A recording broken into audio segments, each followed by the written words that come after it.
Remember last week we talked about the buses, and we talked about safety, and we talked about the Environmental Protection Agency saying that the buses,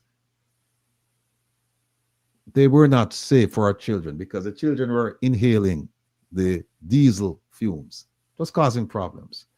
Take a look at this document here. Kevin, you can pick this up for me?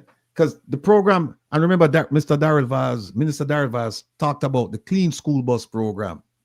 This is a program he was talking about, right? Where the US government allocated $5 billion to the states to get rid of the old buses and bring in low emission diesel and electric buses. The ones that we have in Jamaica, those are the ones they're getting rid of. Look at this. I want you to read it for yourself. Big that up for them, Kevin, please. Okay. See that, people? It says every day, an estimated 21 million students ride to school on diesel burning school buses, which expose them to dangerous diesel exhaust pollution. This pollution has been proven to cause cancer, asthma, respiratory issues, and even problems with brain development. Let that sink in. Even problems with brain development. Think about the young children. The brains are being developed.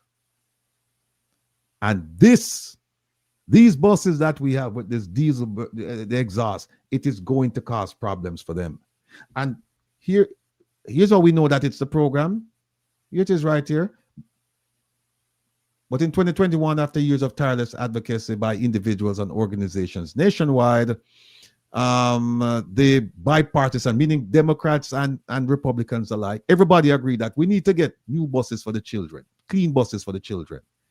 And they said the historic program designates exactly what Minister Vaz said, $5 billion over 5 years to replace what? Diesel burning school buses, bringing cleaner air to students across the country. People, if this not frighten you, if this does not frighten, I don't know what else is going. If you have children, whether you have children or not, but particularly if you have children in Jamaica, young children riding this bus, this should frighten you. Yep. This should frighten you. Look at the second paragraph. It said the program has helped transform school transportation in districts nationwide, ushering in a new era of clean rides for kids. Ushering in a new era of clean rides for kids. So they're saying it's dirty rides before. And these are the buses that we started bringing in and will continue bringing them into Jamaica. And by the way, the minister made a pledge to us now. He said all 110 buses would be in Jamaica by the end of July. We've been led to believe that that is not true, that there's still more buses outstanding. Well, it's a week from September. But he did say that the buses, all of them would be there because guess what? Remember he said they have to test them, they have to road test them, you know. And retrofit and... Yes. And Kevin, give me my video, you know. My video there. Hold on there. Hold on. For those of you, how about that, Kevin? Which one of them? My one, my video man with my boss. Oh. It's oh, I have it. It's right beside me. I have it shared. All right, drop it in there. Because me will call my brethren them, you know.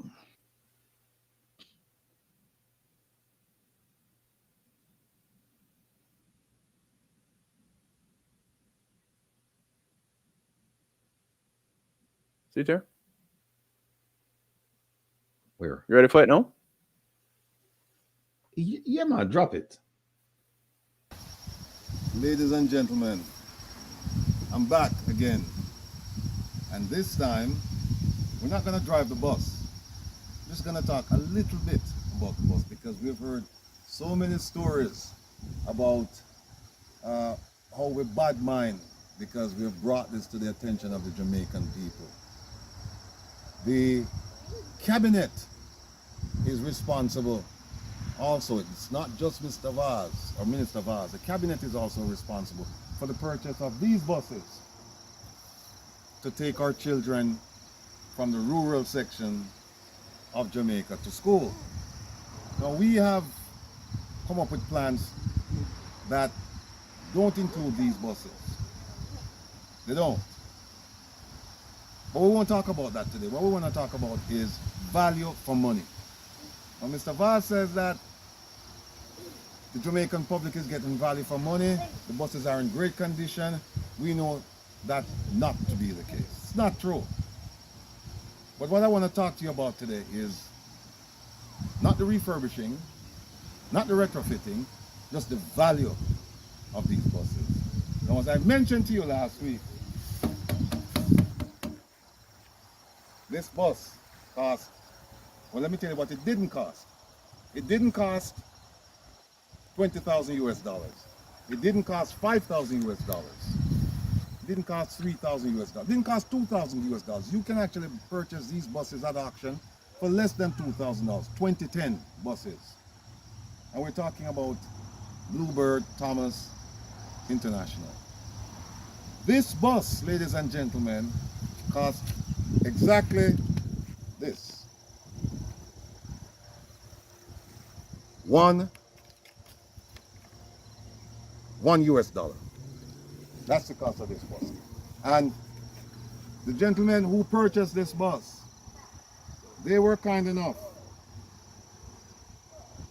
to give this bus to me to say, listen, we want you to take this bus to Jamaica and make a donation for a worthy cause. Not for the travel of children, not for the transporting children, but for a mobile clinic, a mobile library, a learning center, a food truck, transportation for churches, so on and so forth.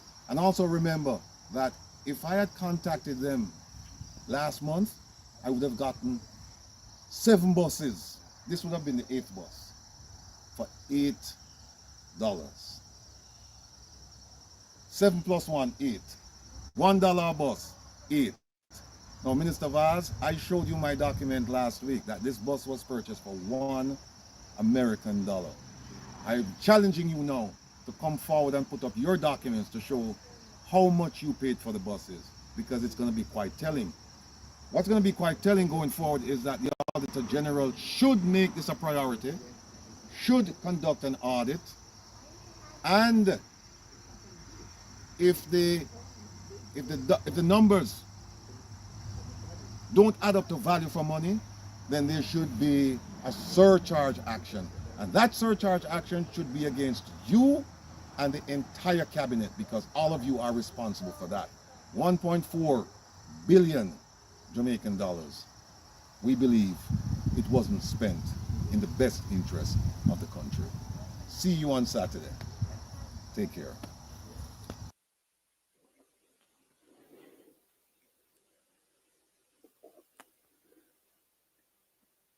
Rebel, you muted, man. You get him, and then also yeah, hey, Bim, what's going on, Papa? You can't hear me? Yeah, man. Hello, you hearing? I'm hearing you. Okay. You can't hear me? Will? No. So, how you not hear Will? I'm hearing you loud and clear. I don't get nothing from Will. No sound at all coming from him. Yo. You can't hear me? Oh, it's all right. It's all right. Hold on. Okay. Wrong line connected. Oh, and then Okay. the document over redact last week. All right. Hold on. The seal, yeah. Okay. No, it should be up. I didn't see The one you redacted? Yeah, the one for the price. The title and the bill of sale. Yeah, man. It's up in the bus.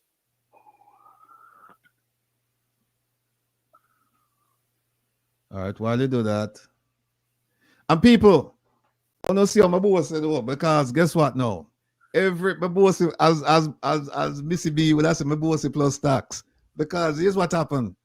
Every week now, I make it a point of duty to go to these gentlemen home where the bus is parked, and I go and I touch the bus. And it's almost like me just cherish the thing because me know somebody in Jamaica. And although, like I said, we're not going to send it down if we go drive up and down and things like that. But it doesn't make any sense for us to keep it here because it is in excellent running condition and somebody can use this can convert it to a classroom, can convert it to a mobile clinic or a church. Can even use it and just go pick up them people like on a Sunday. It's not something where them have to do every day, so you don't have to worry about the emissions. Like where children are riding these buses every day.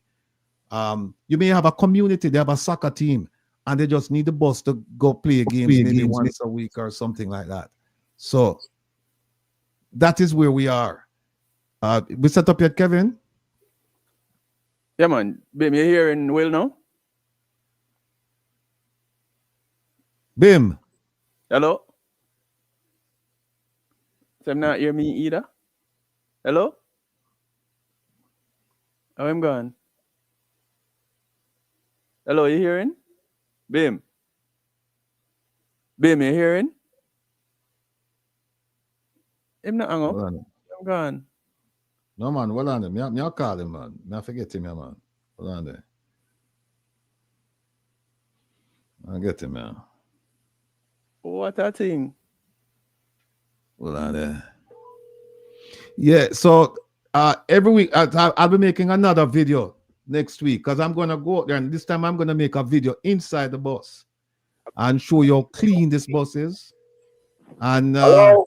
I'm dead, man. I'm dead. I'm here. You can't hear me? You hearing Will? I can hear you now, yeah. Yeah, man. Yeah, hey, bless up yourself, my brother. How you doing, man? And I'm doing well. How are you? I'm on top of the world, my brother. Look, it's always a pleasure seeing you. And folks, I had a great time out there with them this past, Thursday? I went out there Thursday and we have plans to meet again because when I go out there, I sit down with them, I talk to them. And I mean, it's a lovely part of the country where they live. It's nothing like where I live. You know, it's fresh air, open spaces. And so they have the room that they can park all of these buses that we plan to get. So, Bim, listen. So there have been some people who have said that I am lying, that the bus did not cost $1, even though I have the documentation. Please, sir, please tell these people what's the true cost of that bus to you and your brother who gave it to me. Please tell. Oh, well, you got the document, you got the bill of sale, so you can. There's if you fail to believe your eyes and what you can see it, there's nothing we can do about it to convince that is the truth. The evidence is right in front of you, but we obtained that bus for exactly $1. You get what I'm saying? You get, and those people where we get it from, they even for the bus from the location to the property. Free of cost. Didn't have to pay anything for them to tow it to the property. So you know, I don't know what to tell them. If the evidence is clear and it's right in front of them. So well, you know, you know what happened? I was also telling some folks that when I was there with you and your brother, you called a gentleman who facilitated all of this, and the gentleman said to me that if he had known that I was interested in these buses, he could have got me 7 buses back in July, $1 a bus. That would be 8 buses on the property there, huh? Sure, because every most of these school in the summertime, they upgrade, they change out the fleet, upgrade the school. If they need to remodel, they remodel and get ready for later August, September for school opening. So you know, so other than had we known we could have get 7 more buses for that price, free of cost, pretty much, or for $1. So let the people be here to again, you know. We could have had on the property right there up there now. We could have had 8 buses for 8 American dollars. Yep, 8 buses for $8. No, let me show. Kevin just found something. So all of the people who didn't watch the show last week, because what would it been? We decided that we weren't gonna expose you and your brother. So what we did is that it. Yeah, Kevin found it. So I want to show the people again. All right, here we go. I just want to show them the bill of sale. We have the title, and here's the bill of sale. Hold on. Here's the bill of sale.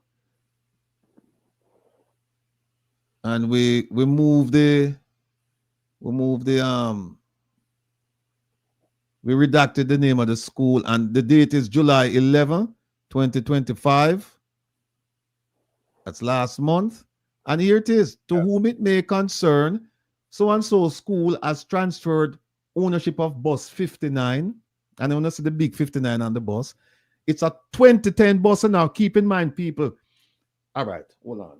I'm going to make it come home to all of you. Now, Minister Vaz, the invoice that's been going around, right? That invoice has 26 buses. 26 buses on that invoice. Yeah. And I'll tell you, this bus here that we have now for $1, it's a 2010. And I'll tell you on the invoice with 26 buses that are in Jamaica right now, how many of them are 2010s? It's 1, 2, 3, 4, 5, 6, 7, 8, 9.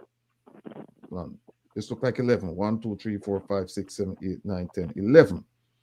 11 of the 26, they are 2010s. 2011, we have 1, 2, 3. 3 of them are 2011s.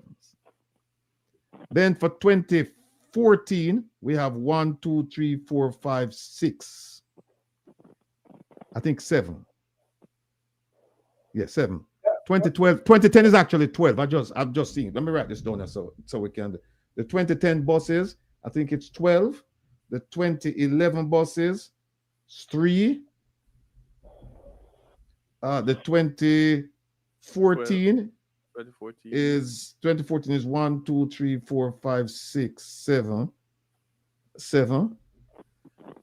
2014. And the 2015, we have 1, 2, 3, 4.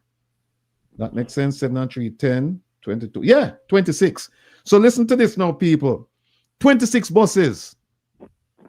First batch come to Jamaica. Of the 26 of them, 11. 12 of them, of the 26, are the same year as my boss.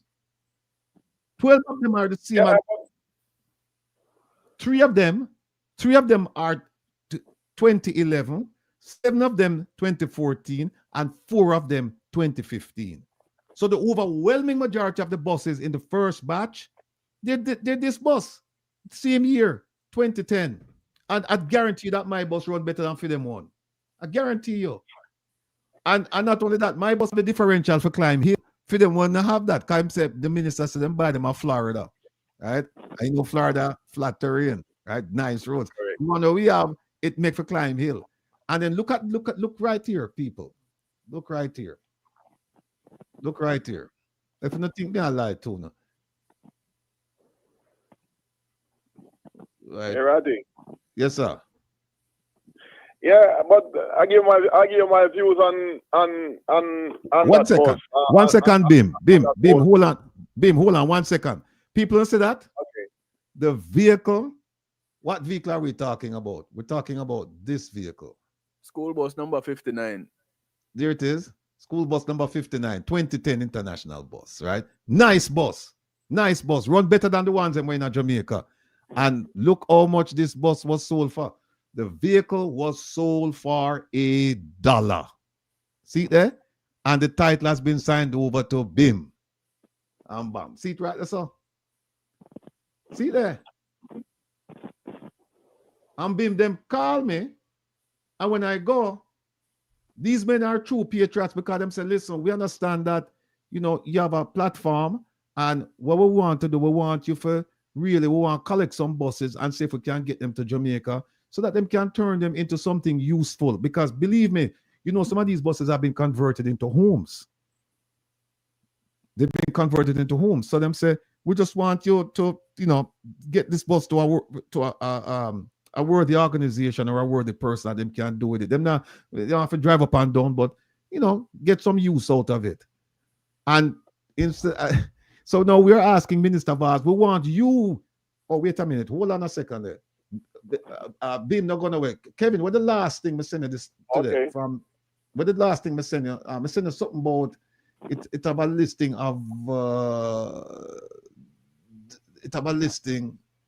of what of the buses that the buses were being given away for free in Florida. You remember that? I can't hear you. Sorry, Rebel. Yeah. Oh, you talked to somebody.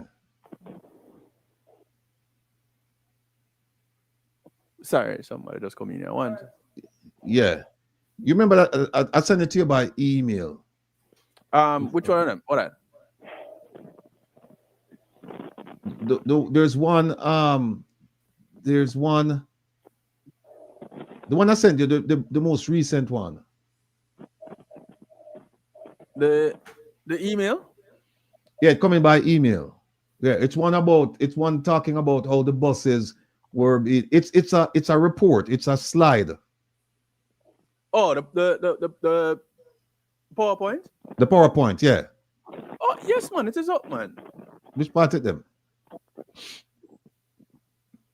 See there? No, that's not it. This one. That one, yeah. Okay, all right, cool. All right, Bim, talk to us now. Give us your take on what's going on with the school bus situation.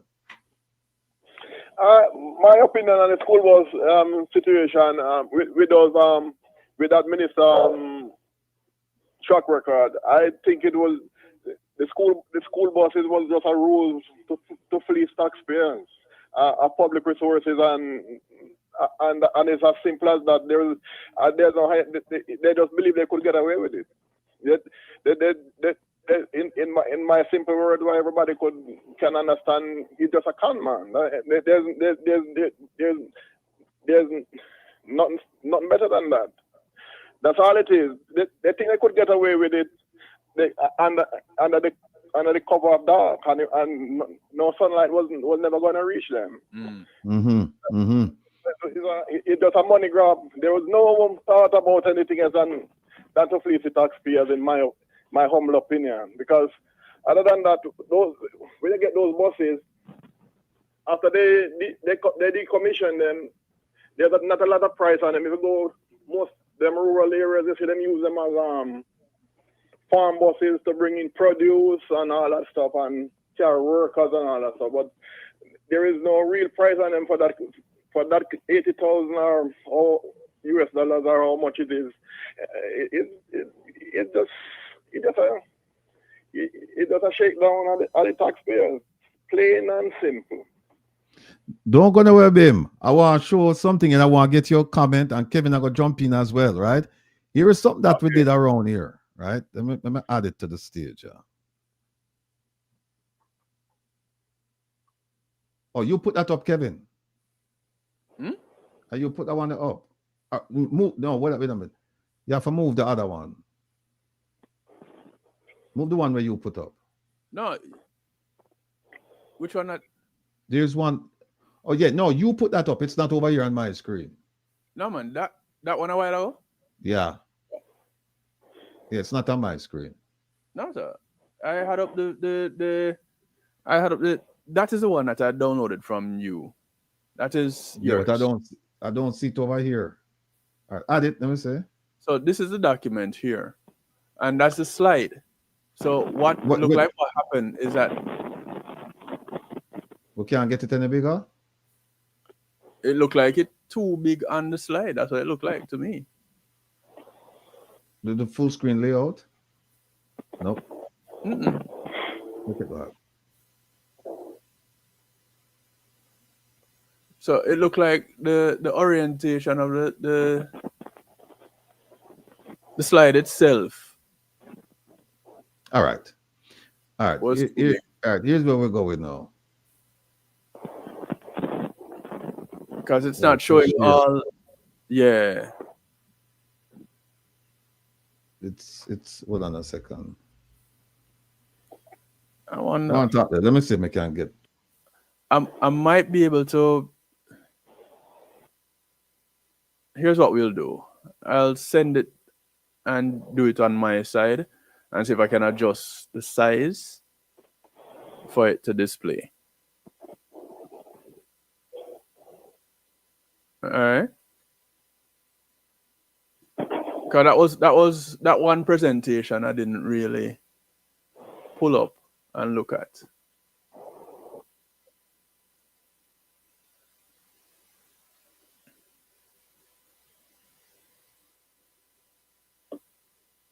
That one was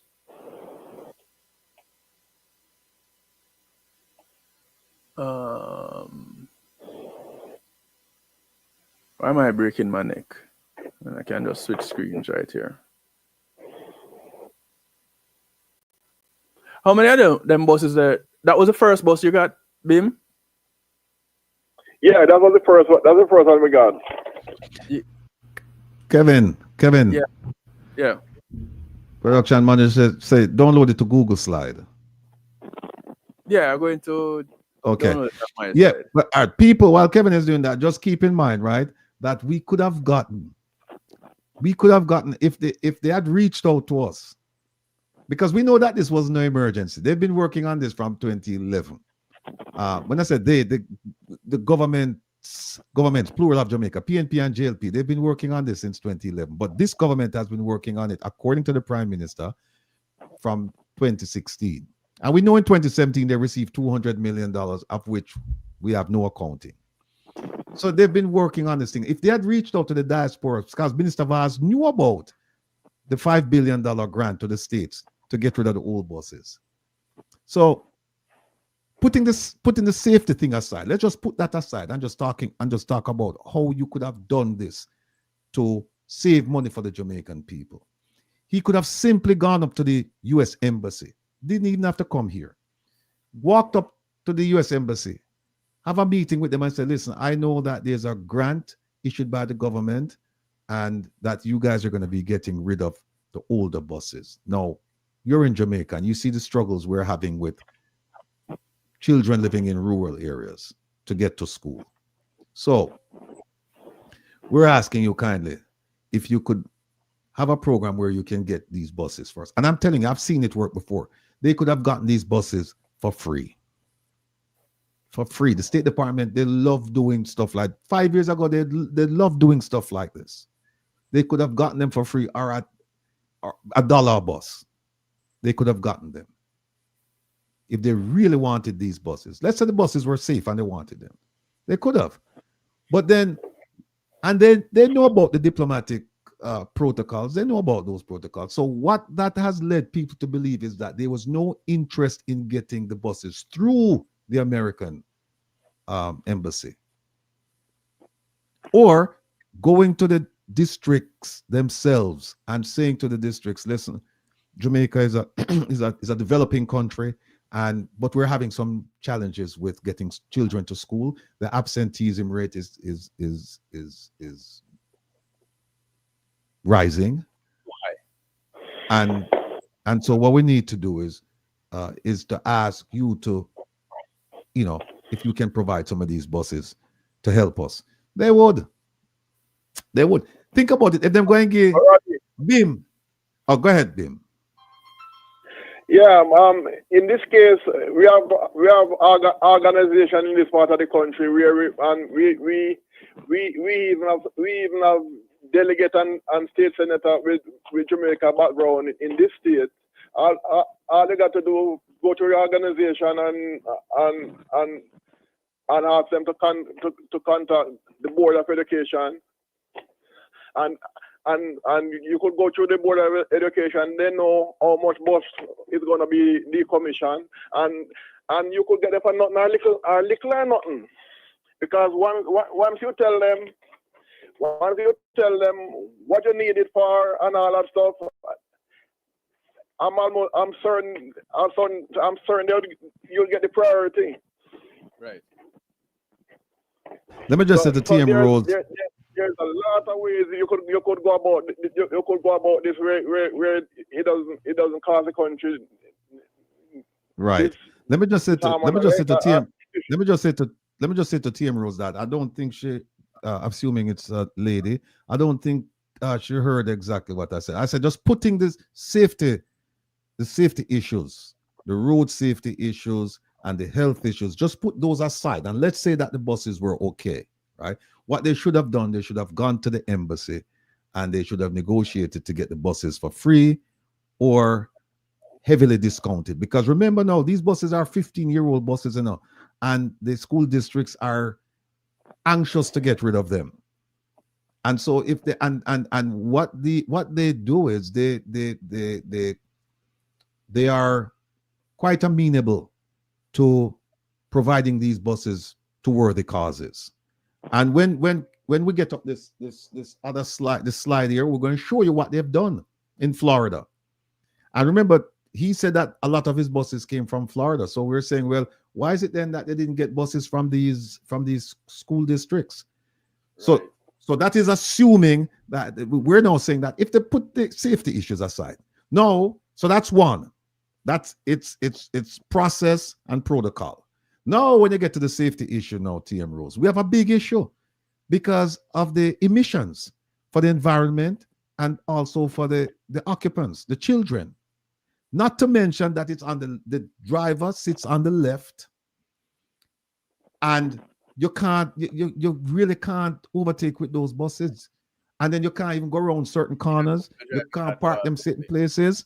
Yeah, you can't park them. So the buses are inherently dangerous. And Mr. Vaz, being a former chairman of the Used Cars Association, why didn't he go to Japan or China and get new or used coaster buses to operate in the rural school bus program? Why didn't he do that? Why now he has to spend money now for retrofitting? And as soon as we get this thing up, I'm going to show you how much we believe each bus costs. And we're going to give you the maximum and say if the bus, a 2010 bus we're talking about, because remember, most of the buses that came in, the 26 that came in, 12 of them were 2010s, 3 of them 2011s, 7 of them 2014, and 4 of them 2015. None more recent than 2015, none older than 2010. So it's between 2010, 2015. He could have gotten 2010 buses for dirt cheap. Dirt cheap. TM Rose, you're right. He could have gone to Toyota Jamaica. And in fact, we're going to show you somebody who got a free bus from Toyota Jamaica. So just think, if you go to Toyota Jamaica, right, and say, listen, we want to buy 110 buses from you. I want a good price, because you don't get 110 buses being sold by a dealership every day. That's like a once in a lifetime thing. You don't get it every day. So if we went over there and said to him, listen, we want to buy 110 buses from you, let's negotiate the price. And also we need Wi-Fi, we need air condition, we need this, we need that. And then you'd be getting buses suitable for the Jamaican terrain. Because those buses have been tried and tested in the rural parts of Jamaica, and they performed admirably. And then if you have to fix the buses, parts are readily available, and just about any mechanic worth the name can fix those buses. Can fix them. You have it up, Kevin? Yeah, that's it right there. All right. Bim, I want you to watch this and tell me what you think. All right? Thank you, Kevin. Okay. Yeah, just tell me when you're ready for switch. I'll change the size. Oh, you'll switch it. All right. Here's one of the things. We said right here that the government of Jamaica could have obtained school buses affordably. Right? They could have had affordable school buses. And the question is, will MP Vaz and the cabinet suffer the consequences? Next slide, sir. All right, here we go now. Many school districts in America, they donate these retired, or what the word them use? Decommissioned buses to non-profits and overseas groups. We know this. And at auction, you can get these buses from $500 to $3,000. If you pay more than $3,000 for a 2010 bus, something wrong with you, right? Hold on there, Kevin. Hold on there. Mm-hmm. Well, let me just go ahead and read through the slide. For those that are listening in on the radio side, welcome. Those on Reggae Global Radio and affiliates.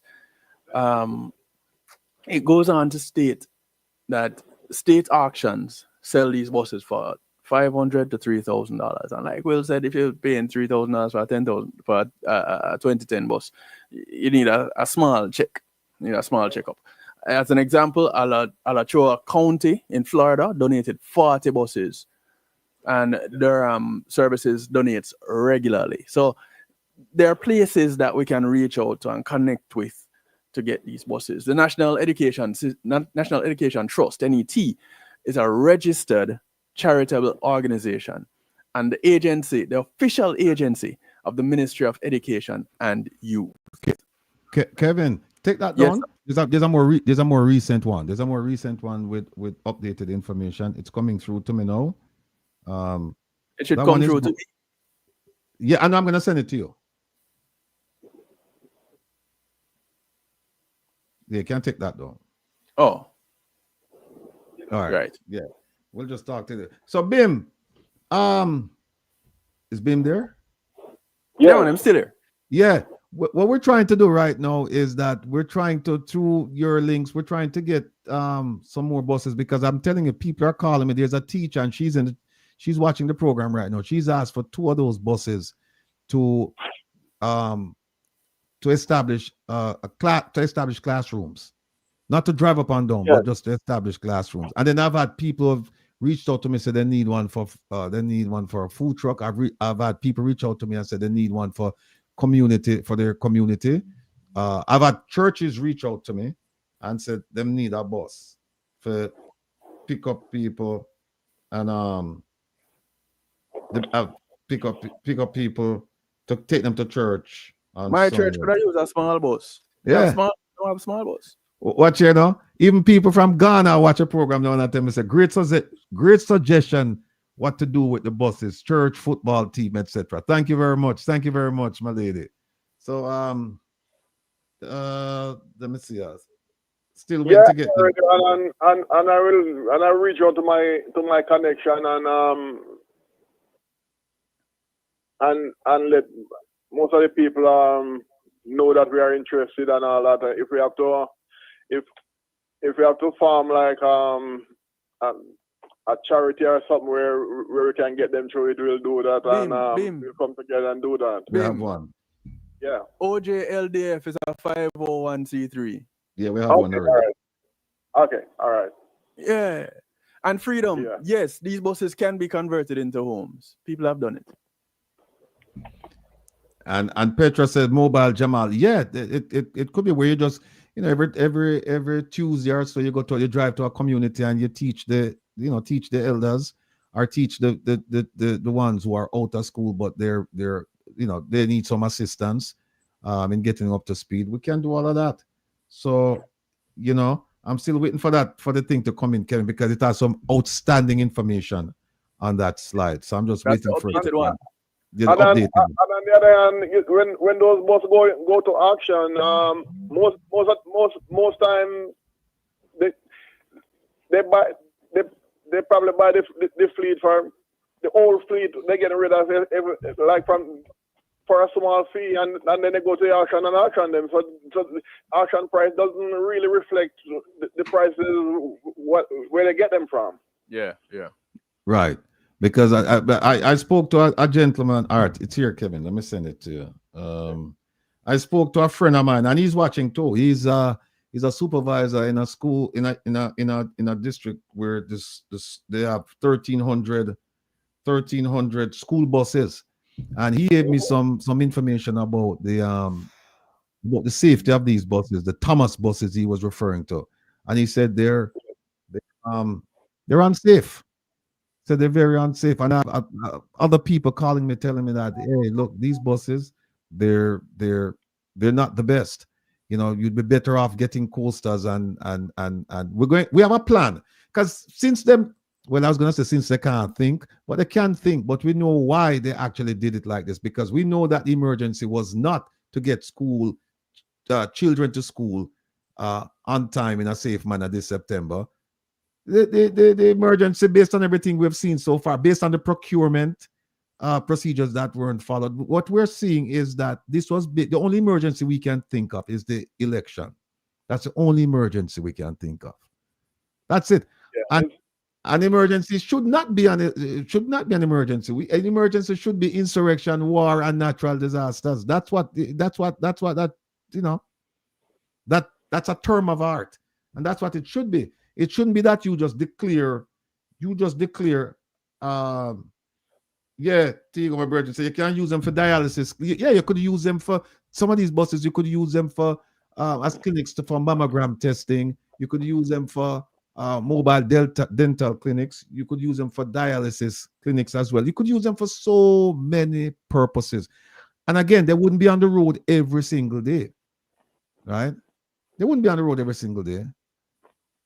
And then we're going to show them later on. We're going to show them how the government is how we believe that this scheme was concocted. We believe it's a scheme. And the reason why we believe it's a scheme, because we know the prices of these buses. We know the prices of these buses. So that's why we believe it's a scheme. But we're going to provide them with recommendations. And the recommendations, I don't know if they'll take them, but essentially one of the recommendations is that you just get rid of all of these buses. You use them for Jamal schools, you use them for basic schools, you use them for dialysis, use them for anything but traveling, but transportation for the children. Use them for anything but that. You could even use them. You know what they could do? They could even get two of them, convert them into like a learning center. And when children, when they leave school, you put you outfit them with computers, and you have the Wi-Fi so that they could play games, and then now you have their attention. Now you could teach them, you could have them do homework. You outfit them with computers and internet.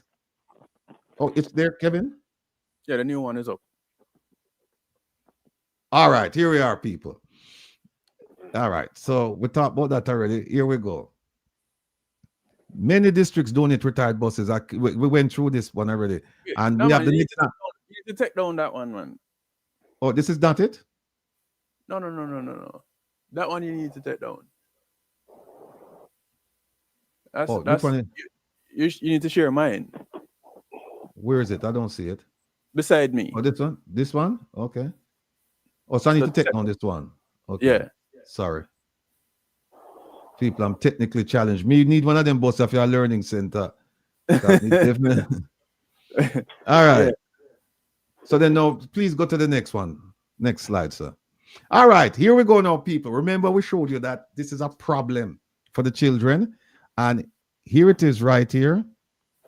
Here it is right here. The EPA, the Environmental Protection Agency, an agency within the United States government. It says they are the ones who provided $5 billion over 5 years. And Minister Vaz mentioned that. It says 2022 to 2026. But the money, I think the money is finished already to replace existing school buses with zero emission and clean school buses. So if these buses were great, they wouldn't be trying to get rid of them. And as of July 2025, the grants have funded over 8,500 electric school buses, benefiting over 16 million students in nearly every state. Next slide, sir. All right. There's a significant push for electric school buses in the U.S. Many states and school districts are increasingly adopting electric buses. Why? To reduce carbon emissions and improve health by cutting toxic tailpipe emissions. Right? Next one. No, wait a minute. Go back. Okay. Yeah, that's advocacy to get the electric buses. Go ahead, please. Yeah. All right, here it is now.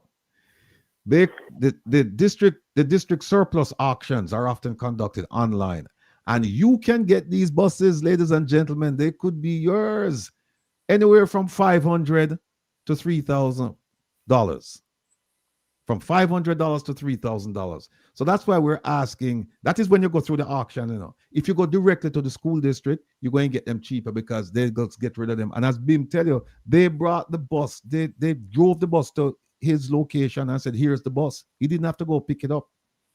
And it says some districts may offer buses free to other public agencies or non-profits like OJLDF, right?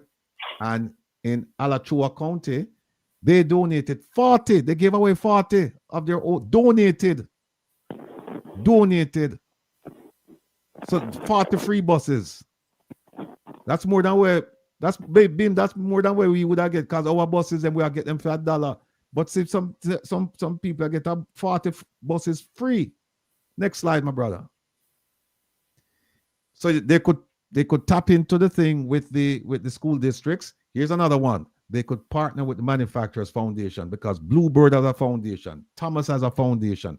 There's another bus company called IC. They have an outreach program.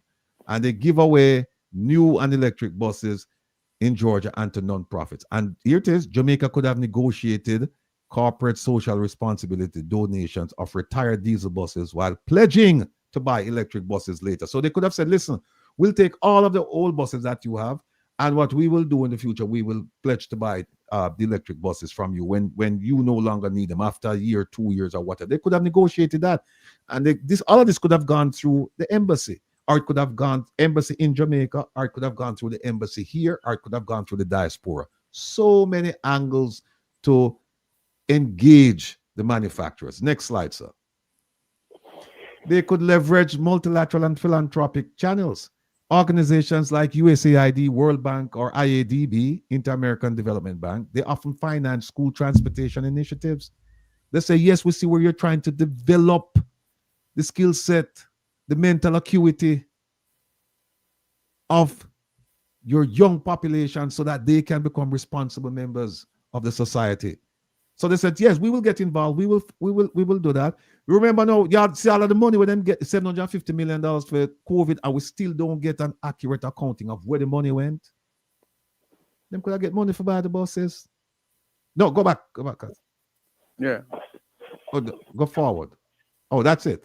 Yeah. There we are. Yeah. Look at that. There's a program in Lebanon, and the USAID. This was before, recent developments, but they donated a fleet of 100 new buses to public schools across rural and refugee impacted areas. 100. That's better than our deal in our being, because our deal is 110 buses for $110. Here it's 100 buses for nothing. Yep. And then Global Giving hosts, they host multiple projects that fund school buses for children in developing countries such as Cameroon and South Africa. Next slide, sir.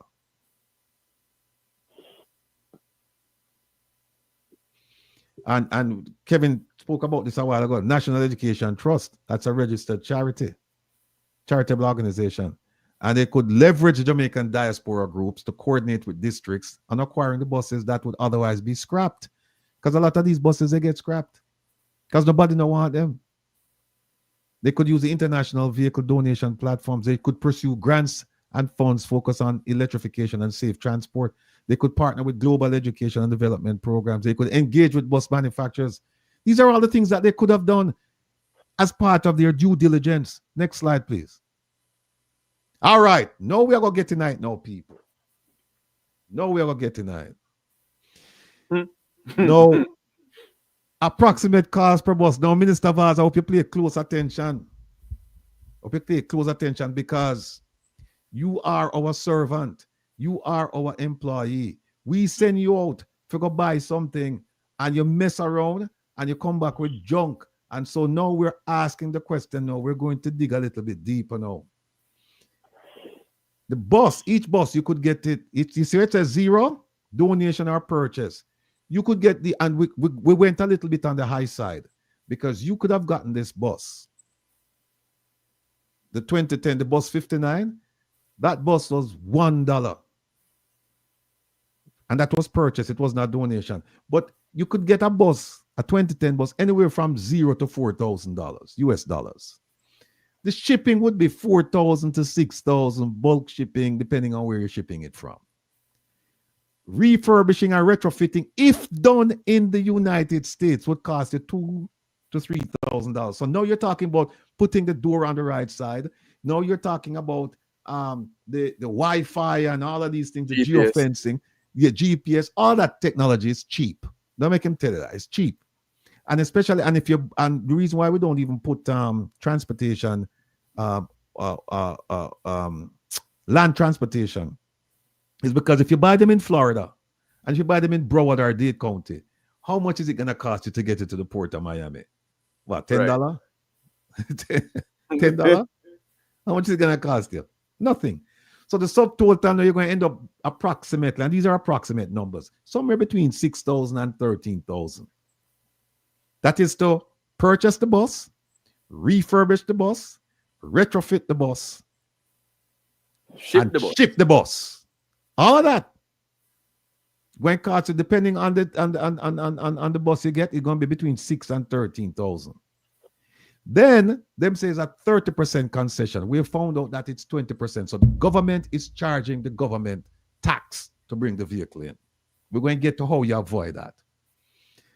So the tax is going to be the 30%, and we were told today it's 20%. It's going to be somewhere between $1,800 and $3,900.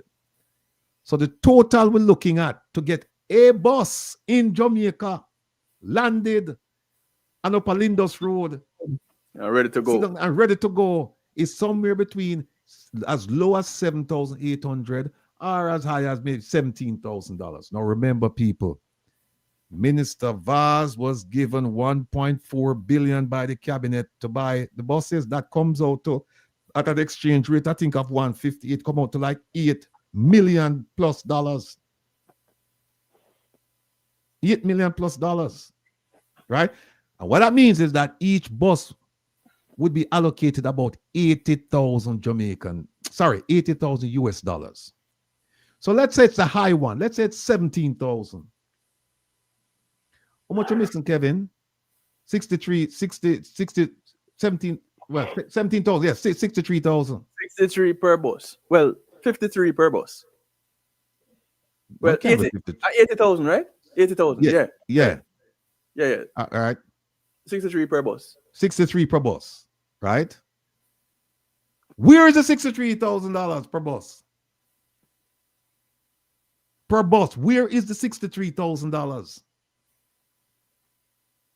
Next slide, please, my brother. Here we go. Here we go, people. The average exchange rate in March of this year was $1 US. You get 158 Jamaican dollar. So at 1.4 billion, divide by 158, you get 8.86, almost 8.9 million million US dollars. And using the highest estimate per bus, which is 69. And that, remember now, the 69 include purchasing the bus, refurbishing the bus, retrofitting the bus, shipping the bus, and the 30% concession. When you do that for 110 buses, see how much you come up with there? $1.8 million. Now, remember now, Minister Vaz received 8.8. 8.8. So when you subtract 1.8 from 8.86, you end up with 7.7 million US dollars. Where is that money? Where is that money? $1 million question. It me. How much are the bus them there in Jamaica? Not enough. But as promised, because we were told that all the buses would be in Jamaica by July. And from what I've been told, not all of the buses are in Jamaica. But I have another question for you. And Bim, see if you can answer this question here. Yes. The buses are going island-wide. They're going to send them all over the country from Negril Point to Moran Point. Now, let's say you have a bus broke down in a Westmoreland. 2 bus broke down in a Westmoreland. 2 broke down in a Portland. 2 in a St. Elizabeth. And 2 in a Trelawney. Where will the buses be fixed? Linders Road. How are you going to get them to Linders Road, Papa? You're going Now, to that is a different have question. hire big tow trucks when it costs you big bucks to tow it from all that distance to go in there. Yeah. You're going to bring a bus from Westmoreland. You're going to tow it from Westmoreland, come all the way to Linders Road. Yeah, you're Hold going to up. have any kind of tow truck, it's got to be a 10-wheeler tow truck to tow that stuff coming there. Yes. So So where they going to put the depots? Are they going to put depots in every county, every parish, or just have it centralized? And then also, where will you get these mechanics? Because guess what happened now? Nothing against shade tree mechanics. We love them. Because, you know, them serve a purpose and things like that. But only certain things they can fix. I've been told that these buses, you have to be trained. ASC, you have to be highly trained to work on these buses. We see one the other day with the man that throw water and I get ready for throw water and the radiator. Oh, And- we have the video for that too. Oh, please. No, but we can finish this and then we show the water. Next slide, please. Go if I come back to that one now. There it is. Well, you know, we're respectful around here, so it's also Minister Daryl Vaz. Yeah, where is the 1.2 billion, which is 7.7 million US dollars? Where is that money? Next slide, sir. Okay. All right. Now, I could tell you now about the recommendations. We're going to give them, oh gosh. we'll give them the benefit of some common sense here. Minister Vaz say him have common sense, but I think him only use it whenever him feel like. It's not so common after all. Here's what we suggest. We said, listen, and we're going to show you some things now. The JUTC buses on some routes, they're unprofitable, they're empty. So we said, Minister Vaz, why didn't you just say, and we know people going to say, no, him couldn't tell you that because he want to use the money elsewhere. He want to put the money somewhere. We know people. But just bear with me. We'll say, if you really cared about the people, the children of Jamaica, and by the way, Minister Vaz's grandchildren not going to ride on none of them buses there, the member of parliament, them for them children and grandchildren will not be taking these buses. But here's what we said. We said, here's what you do. Why don't you reconfigure the routes, right? For JUTC, the luxury buses them. And then what you do is you get some of the buses right there, the coaster buses on the left, you get them as feeder buses. So they're the ones who go up, in the hinterland of Jamaica. They're the ones who go up the hills and the crevices and the bad roads and all that, because they can do it. Go up there and take the children, bring them down to a road like this where you have the luxury buses now that can take them if their school is in a place where these buses can go, and then you have the feeder bus system. So the smaller buses go up there, pick them up, bring them down on the flat, and then these buses now will take them to school, bring them back here, and then the feeder bus system will take them up. Why they didn't think about something like that? I don't know why. The other thing is let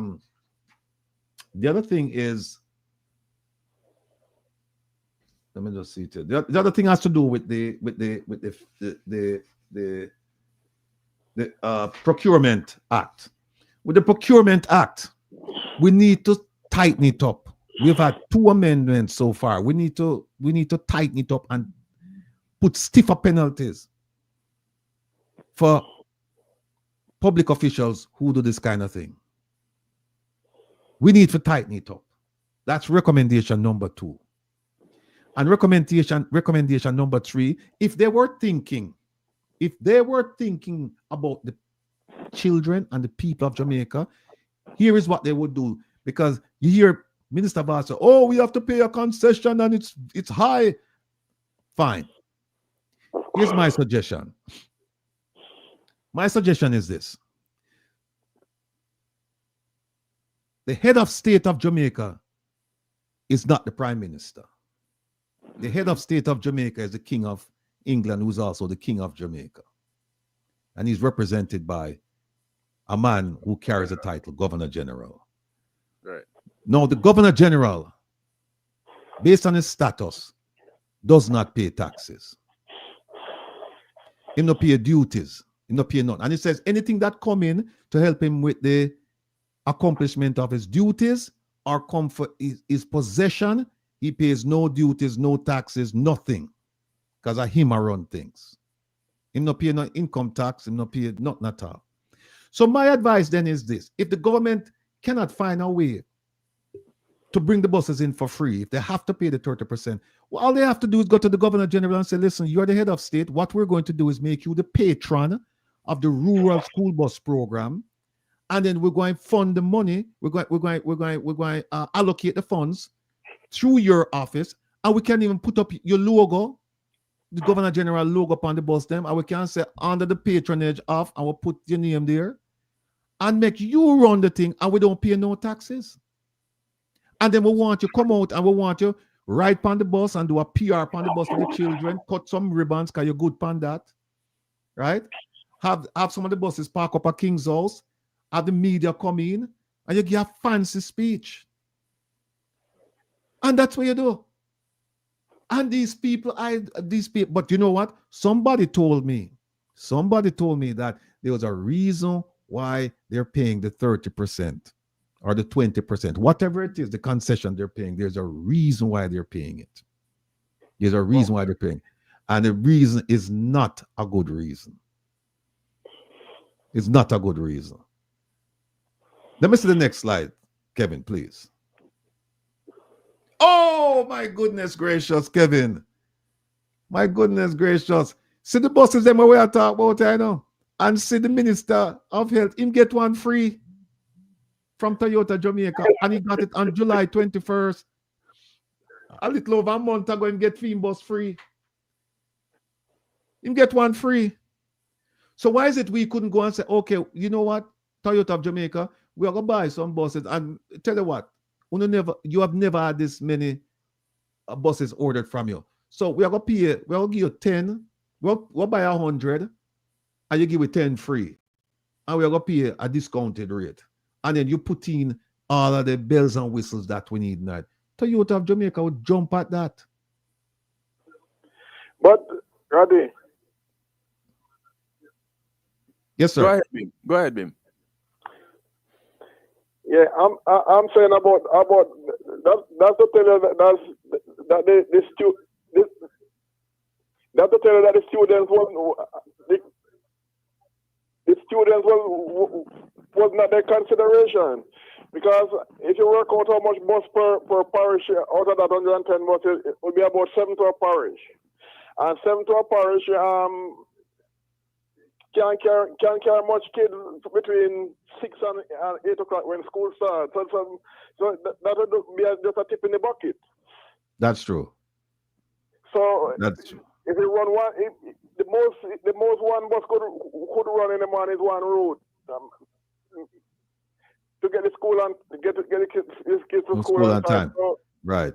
So we know. I know it wasn't about the children. I know it's just a way to maximize the amount of money they can get out of that scheme.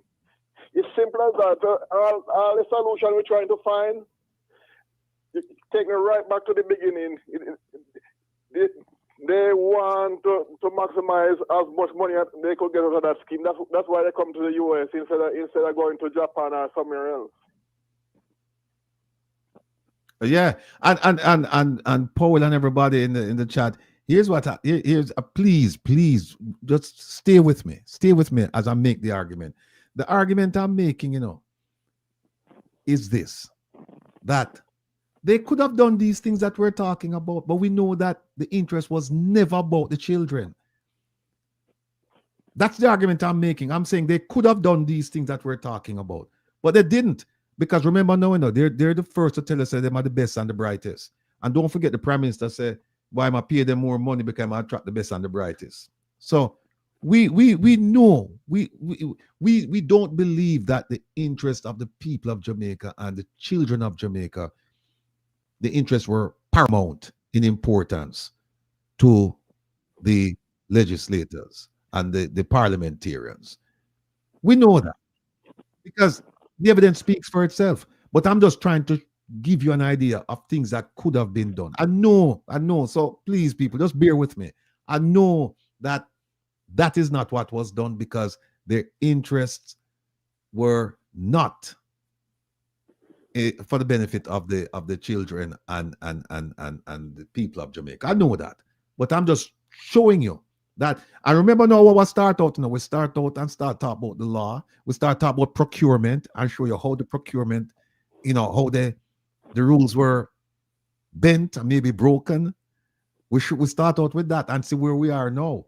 Now we are where things that they could have done, considering that these buses were being donated or sold at heavily discounted rates.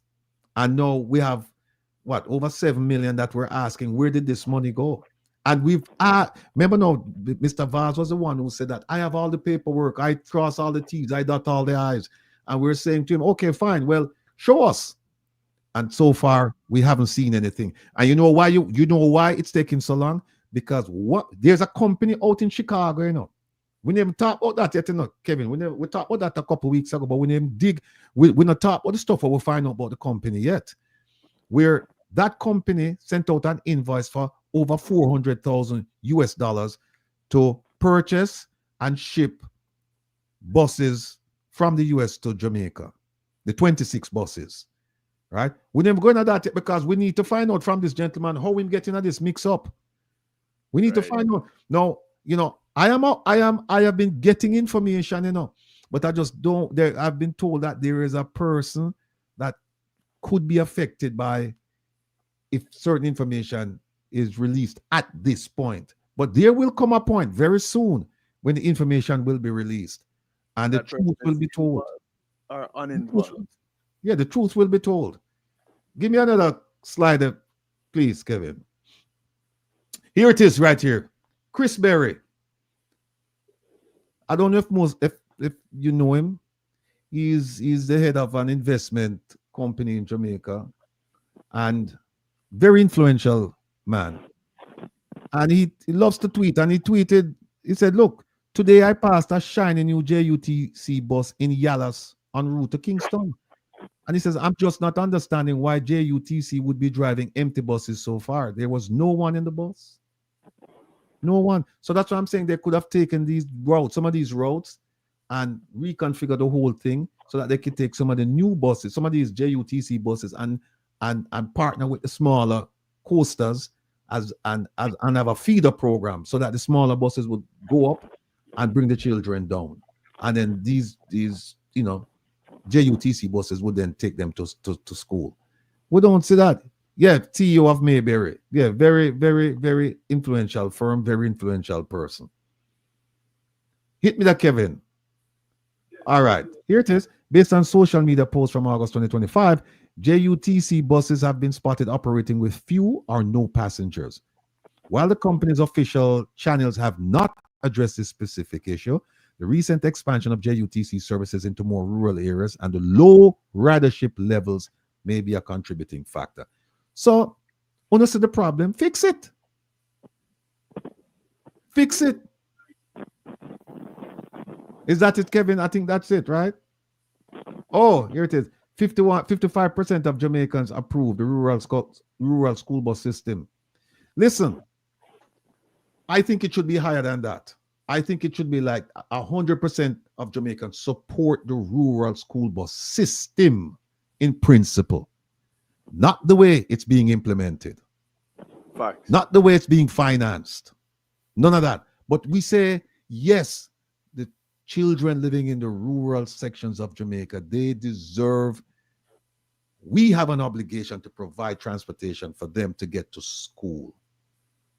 Because an educated population will drive the success of your country. You can't have dunce people around country. You cannot. We have some thieving people in our parliament, but when you talk about the youngsters, we need to get them to schools. And then here's another thing to Kevin. Aren't our priorities screwed up because we're spending over $8 million, right?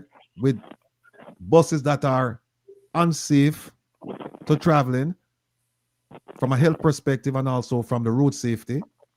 And then we take them to schools that have no resources and have no real teachers. Make that make sense to me. You spend 8 million to say, well, get them to school, but when them get to school, there's nothing there. No audio visual, no books, chichanyam after desk them, the ceiling are dropped down, the walls are cave in. That's another project though. Okay. And in another 4 or 5 years, it will become an emergency. Okay, sir. And you see, remember now, the Prime Minister, I want to know who is the real leader of this country. Because I wonder if it's Mr. Vaz or Mr. Holness. Because Mr. Holness came out and said that the children would ride for free. At least in St. Thomas where it was. Mr. Vaz came out and said, no, schoolers have to pay. It have to cost them $100 a day round trip. And then now we hear when them come out. Now you look how them come out and say, oh, they'll ride for free for 2 months. What will happen after 2 months? Either them stop ride or them start pay. What will happen? People, you see how cruel and wicked these people are? This is a common tactic, Kevin. Them starve you, and then them give you a little feeding, and you're grateful, and you forget that you were starved before, and then them go back to starving you again after the election. You see the video with the people I've run down the Kentucky, the KFC thing, where they give them KFC for free? You have it. No, have it. I mean, people, come on. Open up your eyes. Them starve you, give you a little thing, and you don't even realize that what them give you, it's yours, them give you, Yours that you should be getting every day, them give you once every 4 years. And you so happy you take it and you just say, yes, them people are great. That is not holding people accountable. That is not holding people accountable. What else we have, Kevin? Let me move this. That is it for that. So you can take it off. What is this? Oh, hold on. Remove. What is this one here? That was your boss, man. Okay, comes to the. All right, so I move that. Okay, I'll play this one here. Let me see what else is here, people. Well, I mean, it's sad. Oh, here's the one. People, this bus are finished. People, You can see what? see the garbage our Prime Minister buy? See it, the people? The garbage our Prime Minister buy? Right in Mandeville, Greenville Center, Community Center, that. Look at it. What a disgrace.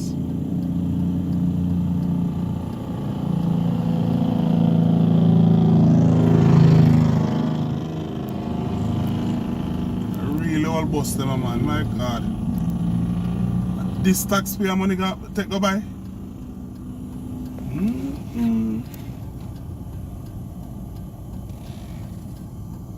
My God. What a disgrace. I have to go big water. See it there? I have to go big water because I don't have enough water.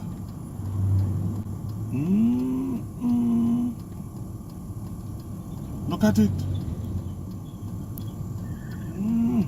Go big water, see there?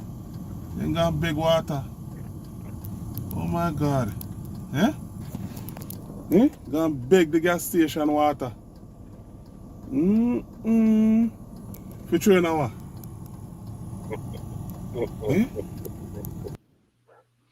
Let me just tell on the right now, that bus they finishing them through water night and the bus they finish. Finish. Bim, what you say? Yeah, man. It's those buses need the water. Strictly antifreeze. Not even 50-50? Even 50-50 will work, but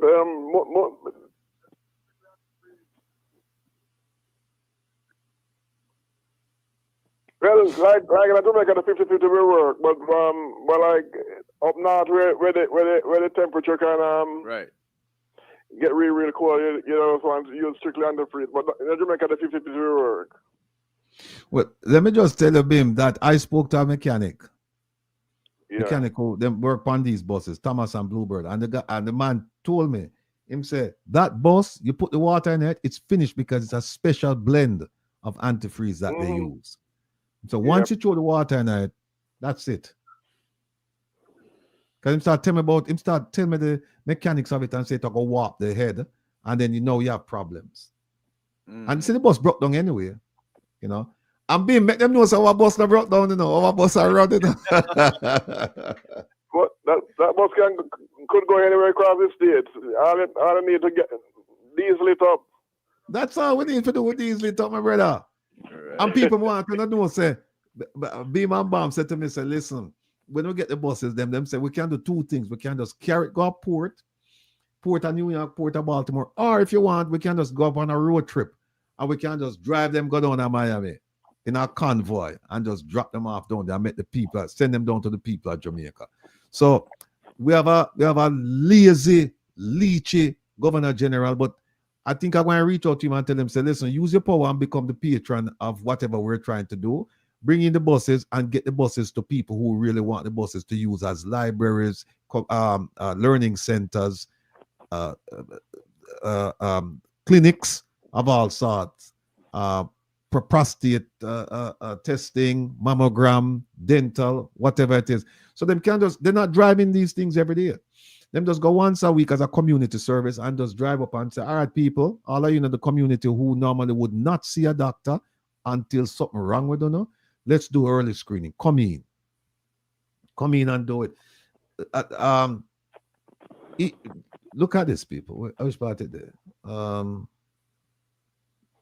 on 1 second, folks. Let me video file. Hold on. You know, we always have to play this gentleman here. I've always said to people, do not trust the words of politicians. Do not trust the words of politicians. And the reason why we have to do it, it's a good introduction to almost anything you're going to do regarding this government, because you can't trust them. Here's one reason why we can't trust them. Listen to this, people, because now we're getting into the election mode. Well, we're in the election mode, but I want to play you something that our Prime Minister said, a major promise that was not kept. Here. Could be a step closer to establishing a fixed election date. Prime Minister Andrew Holness explains that the move is necessary to eliminate the uncertainty that exists in the business community when elections are imminent. A fixed election date was a promise made by Mr. Holness while on the campaign trail. Speaking during his contribution to the budget debate on Tuesday in Parliament, the Prime Minister said he has instructed Justice Minister Daryl Vaz to commence the necessary legislative work. Notwithstanding these exceptional circumstances, if we are serious about fiscal discipline and obeying our own fiscal rules, elections can no longer be allowed to supervene the fiscal cycle.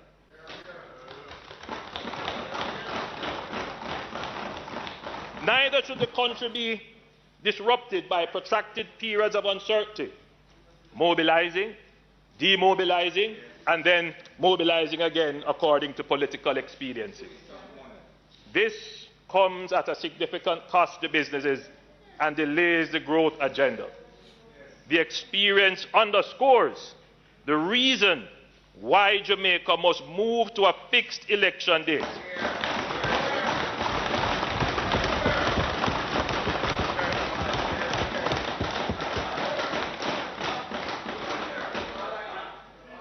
To this end, I have given instructions to the Minister of Justice to table a ministry paper and draft legislation for the fixing of elections. According to Mr. Holness, a fixed election date is critical to the country's growth agenda. He says the decision should not be seen as a political move. The Minister presented me with the green paper today. He will table it at a future date in Parliament, and we have started drafting legislation for a fixed election. Mr. Speaker, a critical plank of the growth agenda is to reduce the uncertainty of government action, reduce the time for decisions, flatten the hierarchical structures, and speed up the bureaucratic processes. This will reduce political risk and government-related risks in investments, thereby making Jamaica a more competitive environment. A fixed election date is not merely a political initiative, it is more so a competitive initiative. That was back, I think that was back in 2017. And here it is, we're still here. No fixed election date. In fact, we had to wait, anticipating when he would announce the election date. And yet still, we don't hold him accountable as we should. And here's one of the reasons why we don't hold him accountable. Here's the reason.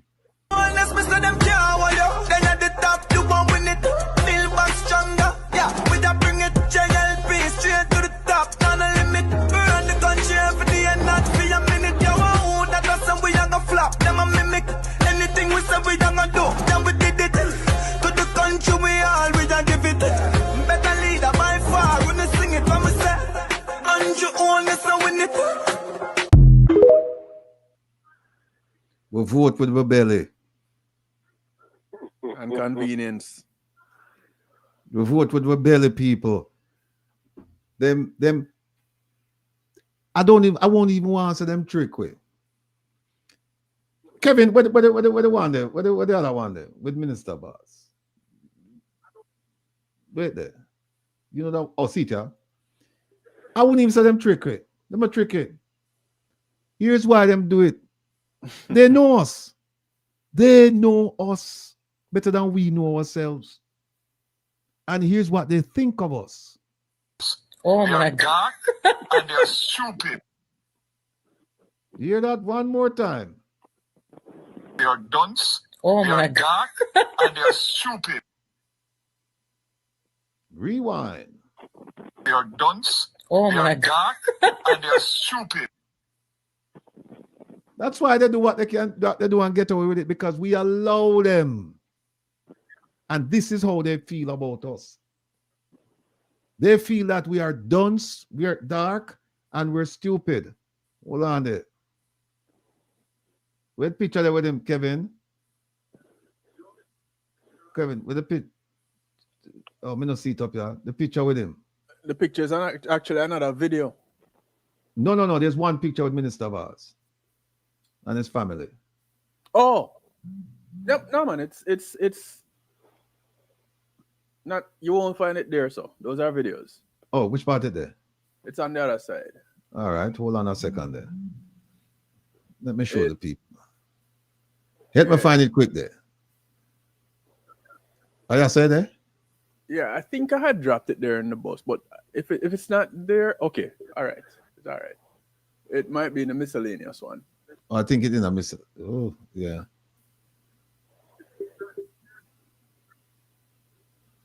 Did you do that? Oh, I thought you had it. No. No, the miscellaneous one is about a certain politician out in the east that we have the background done people. It's right here. It's not that. It's not that. All right. Let me borrow the mouse, eh? Yeah, please go ahead, sir. So you see people. What about now? I have it. Fret not, I have it. Okay. You see, Jamaica is more than 90% occupied by people who look like me. And I take umbrage when somebody like Minister Daryl Vaz would make a comment like that, simply because you're asked about the rural bus program that he's in charge of. Or he put himself in charge of it. Or the cabinet allowed him. I take umbrage to that statement. I find it highly offensive that you would have come out and make a statement like that. And what that see there, that Kevin, yeah man, fling it over here quick there. This, well on the Kevin, Mr. Anxious for Sita. All right, like that. Yeah man. People, remember now, they make promises, don't fulfill the promises. Give you some KFC, give you a little bickle in your belly, and you say, yeah man. And then you say, right now, I'm going to make the money go and run my company. And you're a company, you know. You're a company. And your employer treat you like garbage. And you said, I'm going to make him stay still. And your employer make more money than you. Your employee actually appear you, the employer, when feel like, which is a 2-piece chicken and some money and a t-shirt.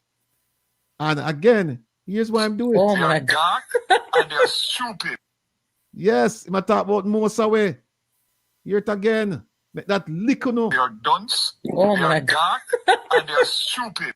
Make that lick no like a sledgehammer. Here it goes. They're dunce. Oh they're my dark. And they're stupid. No, let me ask you something now.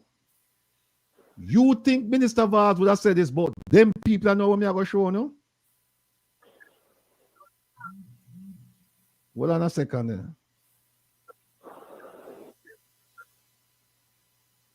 Look on them people here. You think Minister Vaz are going to call them people dunce, dark and stupid?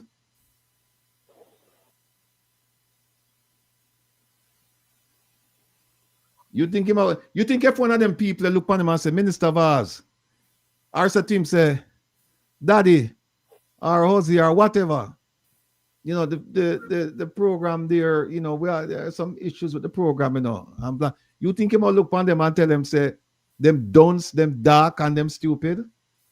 Think about it.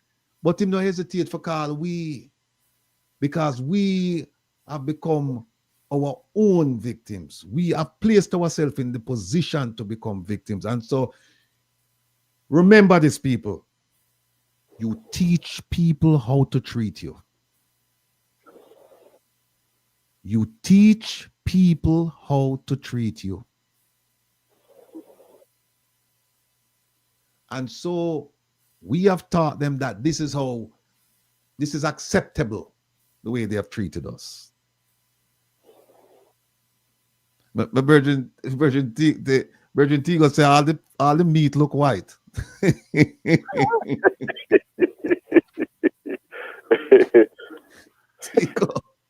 Tigo na around, you know.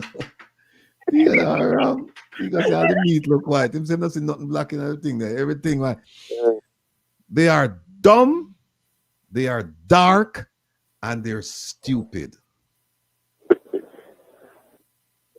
And we sit back and we pretend as if we don't hear these comments. We sit back and pretend as if we don't hear these comments. And that's why every time I sit down around this thing here, I am inspired by my background. I'm inspired by my background. Because that has propelled me to where I am now, that I can look upon them people and tell them to them face, to them full of you know what. And when them people see me, them have to respect me. I mean, know all of them, you know. I know all of them, and there's a certain mood they come and respect. Them not like me.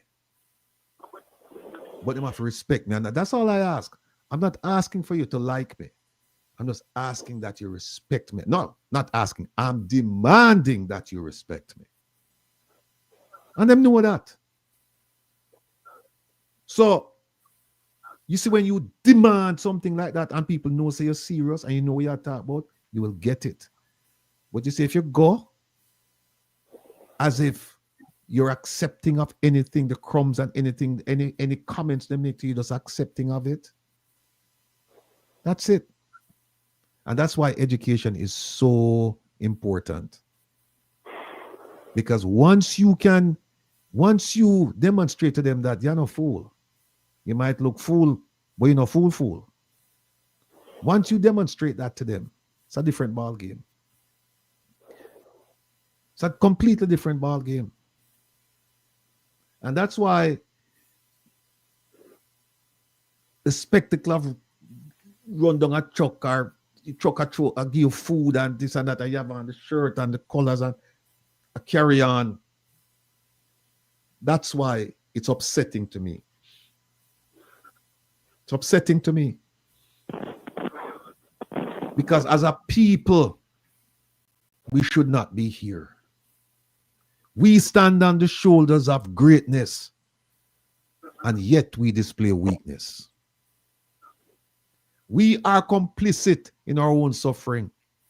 Not all of us, but many of us, we are complicit because we don't stand for anything and we fall for anything them tell we. We're not critical thinkers. We're believers. Whatever them tell you, you believe. Them tell you, say, yeah, piece of this, and you believe it. You believe it. How many journalists have come out and said, Mr. Vaz, that statement is unacceptable in Jamaica 2025? Coming from you. How many journalists have said that? Me, I'm not a journalist, but I know who I am. I know where I come from. I have a clear vision of where I'm going. And none of them people here can talk to me any way. None of them. Because you see, once you respect yourself, you are going to portray that image there. That you, to the person in front of you, that no, me respect myself so much that me not going to make you come disrespect me.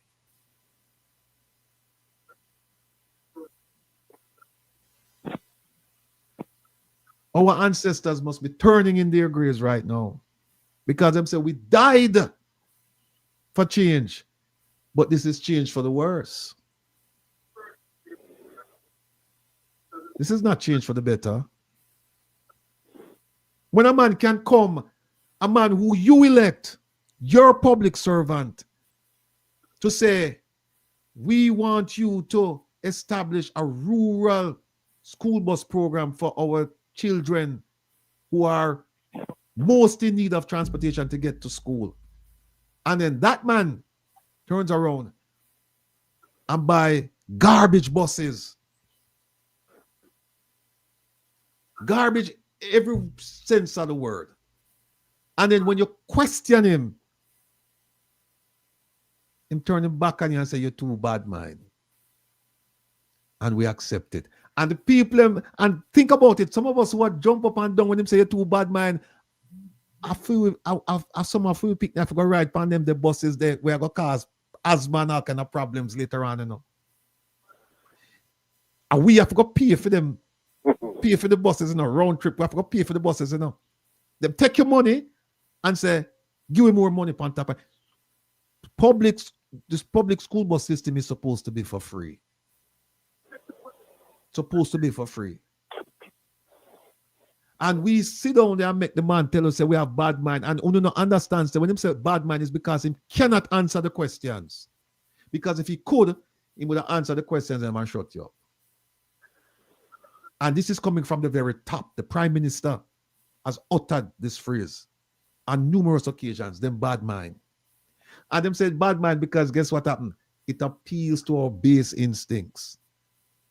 It appeals to the populace. You know, because we, as Jamaicans, we say, yeah, man, too bad, man.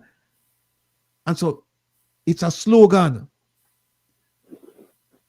But it's more than a slogan. It's a description of how they feel about us. That they can just dismiss you with just saying you're bad mind without answering your questions. We need to stand up people and let them know that those days are over. Each one must teach one. And that's why even if I have one person around here every Saturday who's just listening to me and we can have an exchange and they can understand what's going on and then they can take the message out and share it with us, with a stranger, with a friend, with a relative, with a neighbor. If one person can walk away learning something every Saturday from this program, I am grateful, I'm thankful, I'm happy. Because that is my mission.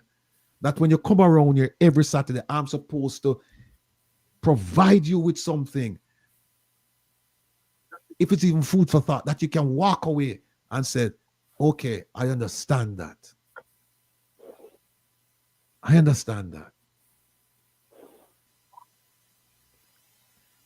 And I've left the picture up there for you to take a close look at the person who's saying them dumb, them dark, and they're stupid.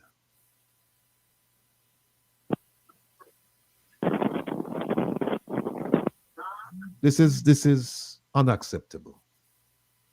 And it's about time we just say, when something is unacceptable, we say it, we call it out for what it is. But we should no longer accept it and swallow it and digest it and pretend as if it's in our belly.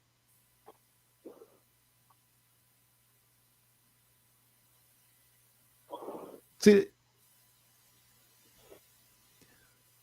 I never come from a stock of people where, as you'd call educated. I'm the first one in my family to graduate from high school. I am the first one in my family. Stand corrected. I'm the first one in my family to go to high school. I'm the first one in my family to graduate from high school. I'm the first one in my family to go college. I'm the first one in my family to graduate from college. I'm the first one in my family to go to law school. I'm the first one in my family to graduate from law school. So you can understand where I'm coming from, because my parents sacrificed so that them people here not supposed to tell me them things there. Nobody's supposed to tell you them things there, much less them people here, people who you vote for and say, you are my servant. And here's what happens. If you view Jamaica as a company, and we're all shareholders in this company, and we elect a board called the Cabinet and the Government of Jamaica, and they are doing and they have done and they will continue to do what they are doing, there's only one way. Fire them. We need to fire the board. How much more time you're going to give this board? This board has been sitting there in 2016, and the problem is this, that we have not had board meetings. We have not attended board meetings, our shareholders meetings. They haven't called one, we haven't asked for one. And so them just do whatever they want to do. And that's why when you show up and say, board of directors, how have you spent the money? Them say, go, you're too bad, man. And what we do? We sheepishly walk away with the tail between our legs. And the popular refrain is this: I saw the thing set. I know so it's set. I saw you set it. But I know so it's set.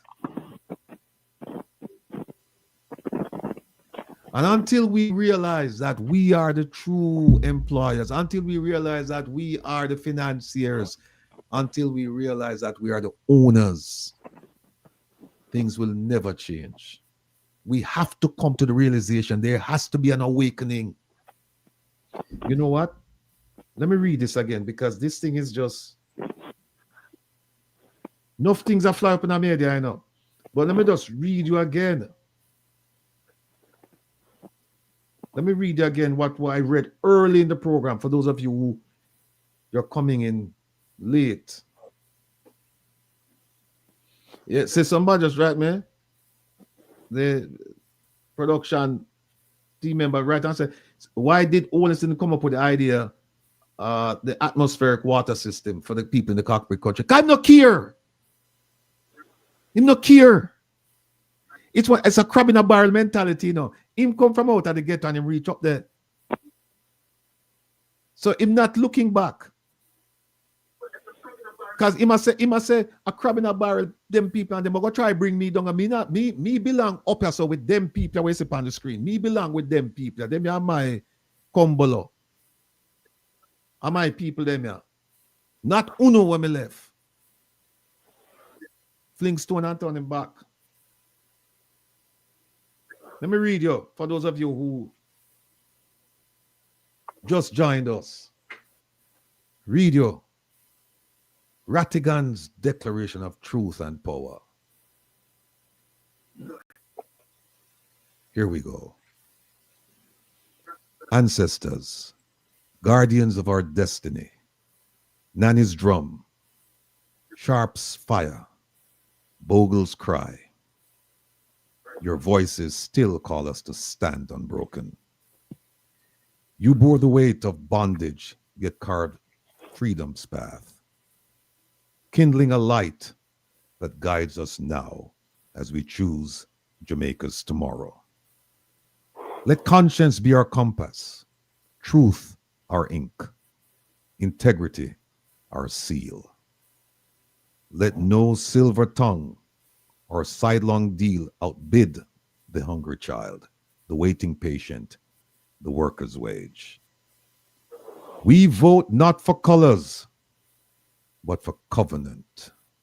Schools that teach, clinics that heal, buses that serve the people, budgets that balance with justice, contracts signed in sunlight, not in shadows. If power forgets the people, may the people remember power belongs to them. If leaders break their word, may our X be the quiet thunder that restores it. Ancestors, walk beside us to the booth. Steady the hand, clear the sight, strengthen the will. So when the counting's done, Jamaica can say, we chose the harder right over the easier wrong. And after the cheers, keep us faithful to watch, to question, to hold to account, until freedom is not a promise, but a practice. People, I'll cherish this. I'll cherish this. This speaks to my soul. Speaks to my soul. Because I don't see myself as this. Oh my God. And they're stupid. They are dunce. Oh my God. And they're stupid. Play it so that I can sear it into your cranium. Play it so that you can think and say, this is what they think about us. They're dunce. They're dark. And they're stupid. Arise, people. You're not dunce. You're not dark. You're not stupid.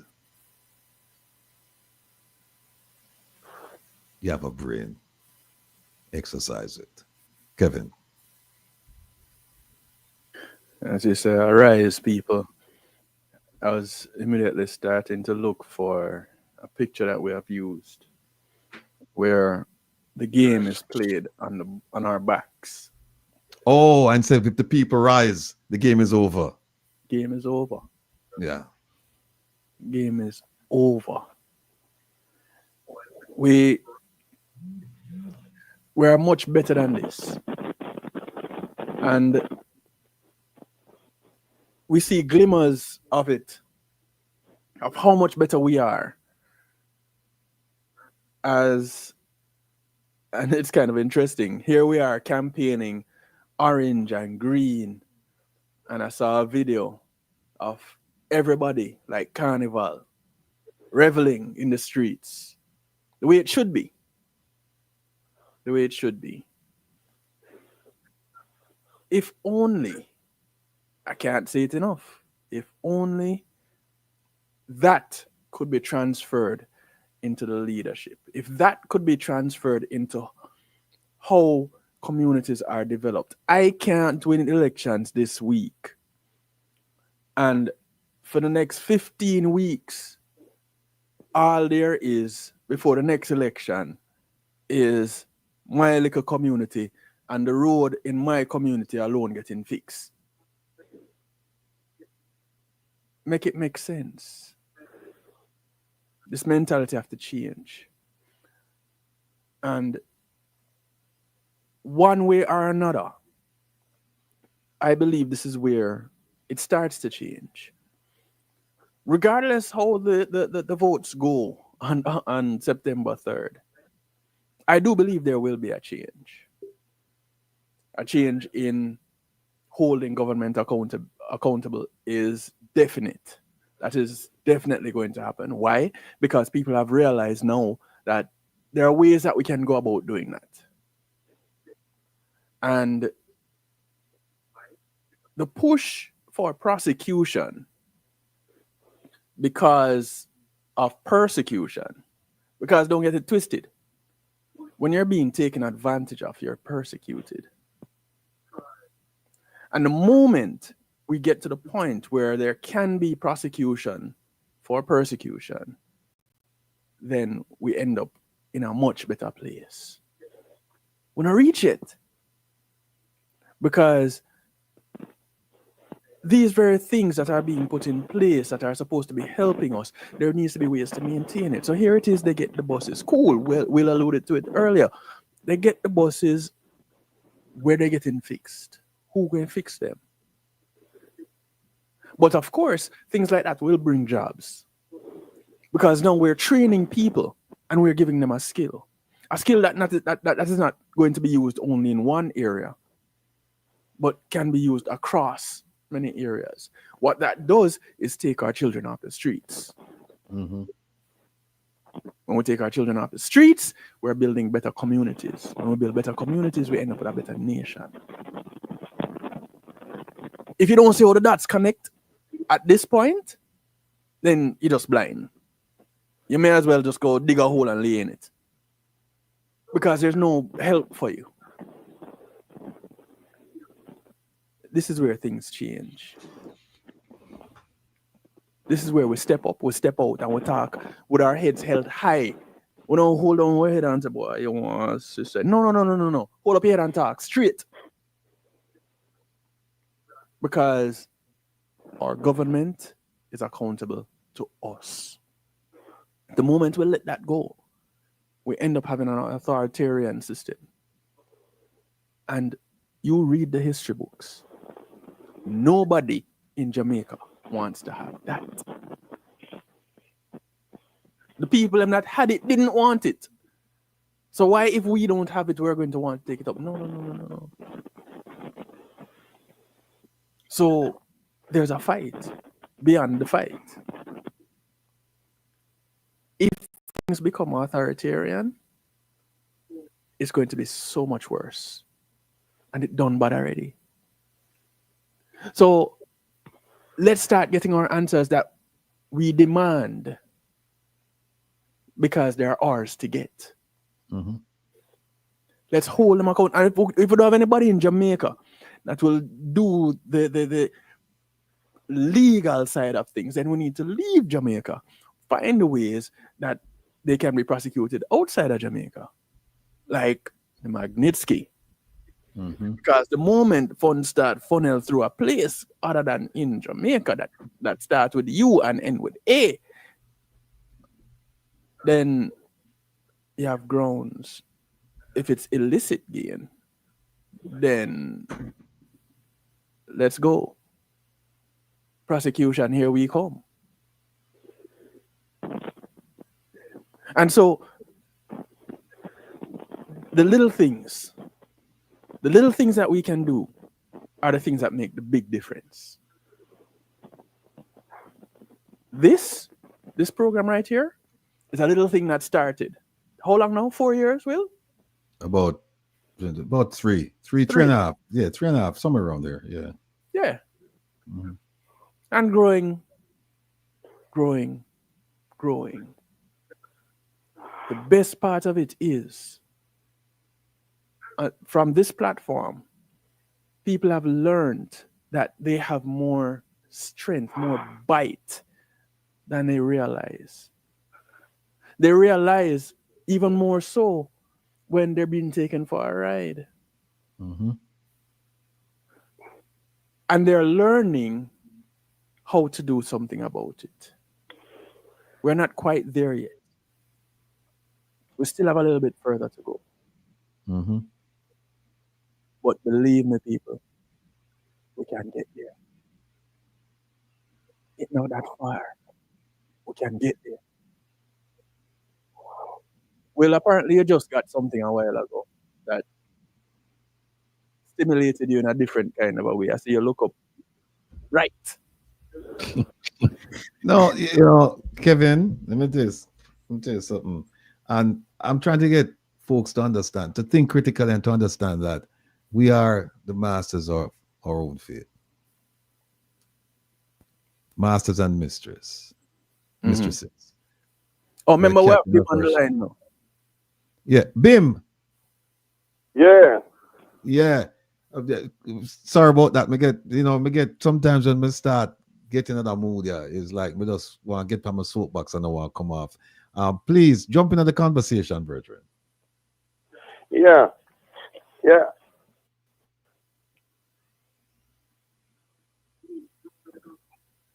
Yeah, I was listening to the conversation about with the minister and the family was saying the dark and all that stuff.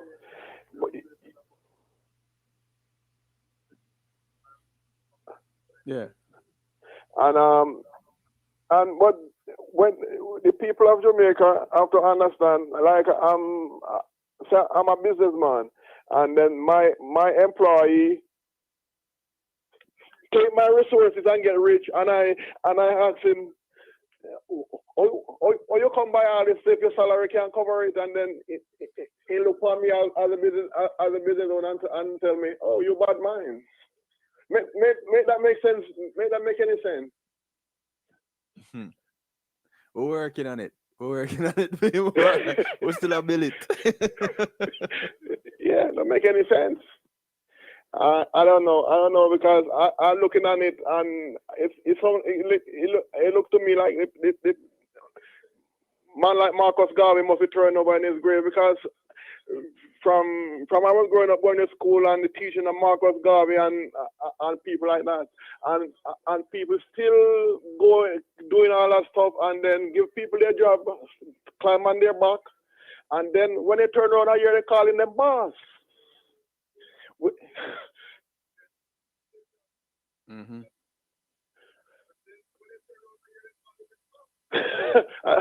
Yeah, it's a train. I know where people have to get out of that mentality, and it seems like it's not getting any better. I thought we'll be way past this at this time at 2025. Well, it's a journey. We're getting there. Like I said, we're getting there. But this is where people are opening their eyes. This is where people are starting to listen more than they talk. Yeah. Then if you listen, if you watch, I tell you something. I tell you, just look at it. Look at it's classism, because some of the people who think of us as being dumb, dark, and stupid, they look like us. Some of them. But look at how our employees, look at how they operate. They mentor them family to come and take for them seat or take a place at the big table of parliament. They mentor them. How many of them you say look in a place like behind me and say, listen, I'm going to take somebody from here and I'm going to mentor this person so that this person can become a leader in the community and can do the same thing I'm doing? and exceed what I'm doing. That is one of the hallmarks of a leader, you know. A leader will develop leaders, not followers. A leader will develop leaders. And look how many of them you see take people like from places like behind me and take them to parliament and say, listen, I want you to learn at my feet. I'm going to teach you everything I know because I want you to grow up and I want you to take your rightful place in Jamaica. I want you to be a leader. I'm going to teach you everything I know. And then you take it. How many of them do that? How many of them? Who them mentor? They mentor them own family members. They mentor them friends. They mentor them neighbors. They mentor them lodge brother. Them and sis and we never know if woman in a lodge. We don't know nothing about lodge. They mentor them church brother and church sister. How many of them mentor people that they actually represent? How many of them? Yeah. How many? They don't. And why? Because they want to keep you dunce, dark, and stupid. They said it. That's how they control you. If they tell somebody this long enough, you know, them start believe it. And a lot of us believe that we're dunce, dark, and stupid. And so only when certain people tell us things, and it's not, don't get me wrong, not all of them stay like this. Not all of us stay like that. But there's a significant amount of this going on, and we need to call it out. We need to admit that this is going on, and we need to implement a change. And the change can only come when you make that decision to change. That's when the change will come in. When you start respecting yourself, when you start educating yourself, when you start asking the right questions, when you start behaving in a certain manner, where you carry yourself. When you start do that, people start respecting. Otherwise, they won't. They won't. And look, it's election time. And what happened? It's gift. It's like Christmas. Yeah, man. It's like Christmas. All of the ribbon cutting, all of the food that give away, all of this, all of that. And remember, one of the first videos we play, there is life after campaigning. Remember that.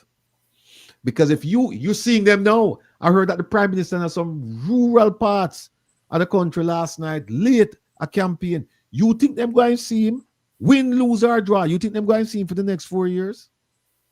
Not happening. You think? No. No.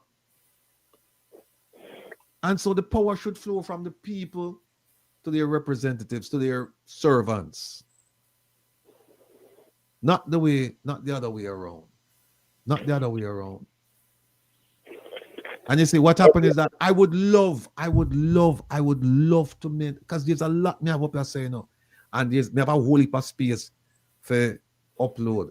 And I just download. Because me I learn too. But there's a lot up here, so. There's a lot up here, so. And I would just love to share it with people and empower people. And have people challenge me too and say, oh, that's wrong. Because I am not so arrogant that I'm not arrogant to the point where people can tell me things and say, see, right, I say you're wrong. I mean, look upon them and say, nah. That is what we're finding out. Them people. Well, that is what we're finding out people like this man. Could be a step closer to establish. This man, yeah? We'll find that in him. Neither should the And we'll find it in the people like them. And they're stupid. That's what we'll find out them people. And them call themselves, we call them leaders. We call them leaders, Kevin. Them treat we like dirt, and we call them leaders. Let me talk to the people of Portland. People of Portland. I am all about people. I don't care about political parties. Because here's what happened. In the political party that is not doing right by the people, I am going to call. And Kevin mentioned it earlier. Kevin said it every week. We're going to call out people. If you're not doing right by the people, we're going to call you out. And we're going to do what is necessary to educate the people about what is going on. Because here's what happened in my race, in my 100-meter race now. First place, people. Second place, people. Third place, people. And anything else? the public servants. People, people, people. That is my goal. That is my mission. And so the people who live at Portland, where this man come from, where must say all of them things, yeah. Remember, 1.4, never let it escape you. 1.4 billion Jamaican dollars. Don't mix it up. 8 point, whatever it is, 5 or 8 million US dollars to provide transportation for people across the country, including your community. You have hired him. You have extended his employment. He's not performing. He's not performing. And so the choice is yours. You run this company called Jamaica. You run this company called, well, West Portland. You run that company. You put your board member there. And your board member turn on and spit in your face. And your board member is your employee. And what you do? You go wash your face and still keep the employee employed. Still keep the employee employed. No. No, that's not right. That's not right. You fire employees like that. You fire employees like that. And if you're independent, if you're an independent and objective thinker, if for no other reason, there are many reasons I can give you. I can talk to you about rooms. I was going to talk about that today. Rooms on the beach, where Minister Vaz was central to the sale of our land. Heavily discounted. Why the hell he never get the you see like how him discount or them discount our birthright, the beaches and everything, then discount that, rooms on the bay and the beaches and the surrounding here, them discounted from $13 million to $7 million. Why is it that him couldn't get the buses them discounted? Why? Why him couldn't say, hey, you know what? Give me the buses them and we'll give you a piece of beach. We'll give you a little piece of beach. What? I'm just being facetious, but what I'm saying is that he was willing, and the report is there. The Contractor General's report is there, and they're very critical of the role he played. I read it last night. Again, I read it last night. They're very critical of the role he played for the property to go from $13 million to $7. Think about that, people. This is a kind of board member. This is a kind of employee that you've put in charge of your business. Think about it. And then you're going to turn around and you're going to say, well, we will extend the employment. We're going to extend the employment. You're not performing the way that we expected, but we're going to turn a blind eye to it and just keep you employed. Come on, people. Come on. This is the same man who tried to get government property up near Blue Mountain, and there's a public outcry. Why is it we don't hear the public outcry now? Why? This is the same man who was charged for corruption. Charged for corruption. This is the same man where we have a video where the man go through the red light like nothing, like I in backyard. Them just drive through and him said the light did a malfunction. Yeah, said the light wasn't working. That's his version of the story, but the video shows something else. It's approaching the light is supposed to change. It wasn't working. No, listen, people. Listen, there comes a time in your life, where you find issues that are bigger than you, that you're willing to take a stand on. And here it is that Minister Vaz, nothing he does is going to affect me. Nothing he does in Jamaica is affecting me, except when I see what he's doing to my people. But nothing he's doing is going to affect me as an individual directly. But indirectly, when I see what he's doing to my people, it hurts me to my core. And I'm concerned about that. But what I'm more concerned about is the people who are being hurt. And them just say, I saw the thing set. Or them run up and down and get a 2-piece chicken and them happy with that. 2-piece chicken, 10,000, 20,000, whatever it is, a t-shirt, a cap. And that is going to feed you now for the next 4 years, 4 or 5 years. That is going to feed you. That is going to provide sustenance. That are your bickle for the next 4 or 5 years. God helps those who help themselves. And if you don't want to help yourself by firing your grossly incompetent, inconsiderate employee, and you want your employee to mash up your business, then all I can do is just talk. That's all I can do. And I'm willing to continue talking because I will never give up on you. Because I do believe that in a moment of epiphany, in a moment of silence, that it will resonate with you and say, you know what? We're actually going to say right, you know. You know what I'm saying, right? And if you can share that message with somebody and that person, the way you can then share it with other people, is a groundswell movement to start from Dungasan and go up. Then, hopefully we'll see change in due course. In a short space of time, we'll see change. But as long as we sit back and accept these things and forget the role played by our ancestors to get us where we are now, as long as we forget the sacrifices made by those people, including our parents, because most of us will come from sufferation. And if you forget that,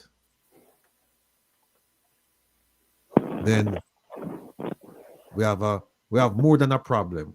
We have a very serious problem. Bim, jump in. Yeah, man. Yeah, we are gonna have a serious problem if unless the people of Jamaica look around and said we have enough of all these people, and most of these guys, no, when I hear them speak, if I can't prove it, I don't believe them because they're always lying to you. When the Prime Minister speaks, if I don't have first-hand knowledge, I look at it and say, oh man, I can't believe this guy. This guy barely tell the truth. So most of the time I see him speak, that just went right over my head. I just dismiss it, and that is unfortunate. But you got to look on his track record and the pattern how he behave, and you just chalk it up, say, hey, I can't believe this guy, so I just dismiss him. It goes even a little bit further than that. You want to make sure that they're not spitting the same type of rhetoric anymore. You want to hold them accountable for what they say and prove that what they're saying is not so it go. Once you just dismiss it, you give them opportunity to come back again. No, you're taking that away. You're going to expose the lie that you told. So that next time you come, you have to prove says the truth. Yeah. But the other thing with that, they have, down there, the most of the media and television station, down there, you don't really have much journalists. You just have like newsreader. They just read the propaganda straight. They're afraid, Bim. They're afraid because they want to keep them little money. Yeah, but at some point in life, you got to live for something instead of just. Well, unless they can get their funding from somewhere else. Yeah. If I was in their position, it's hard for me to say, boy, you know, I'm going to report on this because come tomorrow, come next week, my job gone. But guess what? At some point in time, you're going to have to make a decision. So I'm looking for our journalists in Jamaica to start making decisions where they're looking at the people of Jamaica who are just like them versus the people of Jamaica that are putting a little thing in them hand. Because the former outnumber the latter. Whereas the people of Jamaica really can't give our money like that. If you decide that you're going to be a journalist, you're a journalist for the people.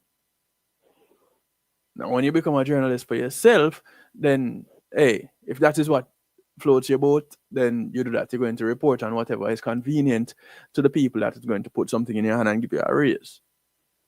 But it is not true journalism. Yeah. So they are another set to be dealt with in some other kind of way. Yeah.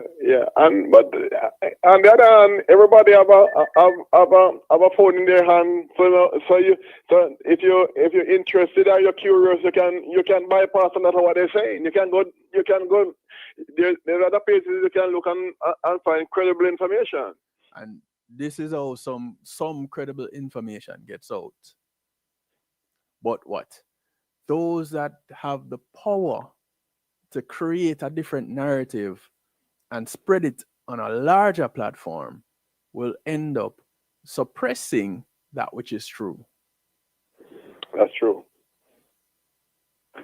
But again, more of us hold on to the truth and demand when we ask the question, because we know the answer, and the answer come back matching, when we demand it, then they have to start think different. You know, we had planned on doing the piece on the Prime Minister. It won't be too late. It will be timely because it will be just before the election. But most of you know how he's acted based on the documents released by the Integrity Commission and I believe the court. We were going to give you 20 reasons, and we have a lot more, but we're going to get to that. But we only have a few more minutes. I just wanted to play a couple of quick videos for you. Here's one. Only 100 Jamaican dollars per day per student. This school bus system, 100 routes, 258 schools, 328,000 students in the first phase. Within 2 years, we will be able to cover the 850 schools. 650,000 students will be able to go to school every morning in a safe, economic, efficient service. Big up yourself. Yeah. See that? September morning. Come in, schoolers. Come in. And him can always tell you that because of these people. Oh my God. And they're stupid. Him can always tell you that, people, because this is how they feel about you. They're dumb, they're dark, and they're stupid. Make that sink in out. They're dunce. Oh my God. And they're stupid. There you go. And then here's another one. This is a gentleman. Oh, wait a minute. Okay, here we go. Work for anything that I have had. I have said it before and I will say it again. I don't know what a gold spoon looks like. It has never been in my mouth. So Comrade Golden, when I hear Andrew, I say I'm never born with gold spoon in my mouth. That does not mean you should steal it. I have no inheritance or any endowment or any trust fund anywhere. That does not mean you should steal it. All right, quickly, here's another one. Huh? I buy 2 taxi, then I open a taxi company, and I go through the struggles just like everybody else.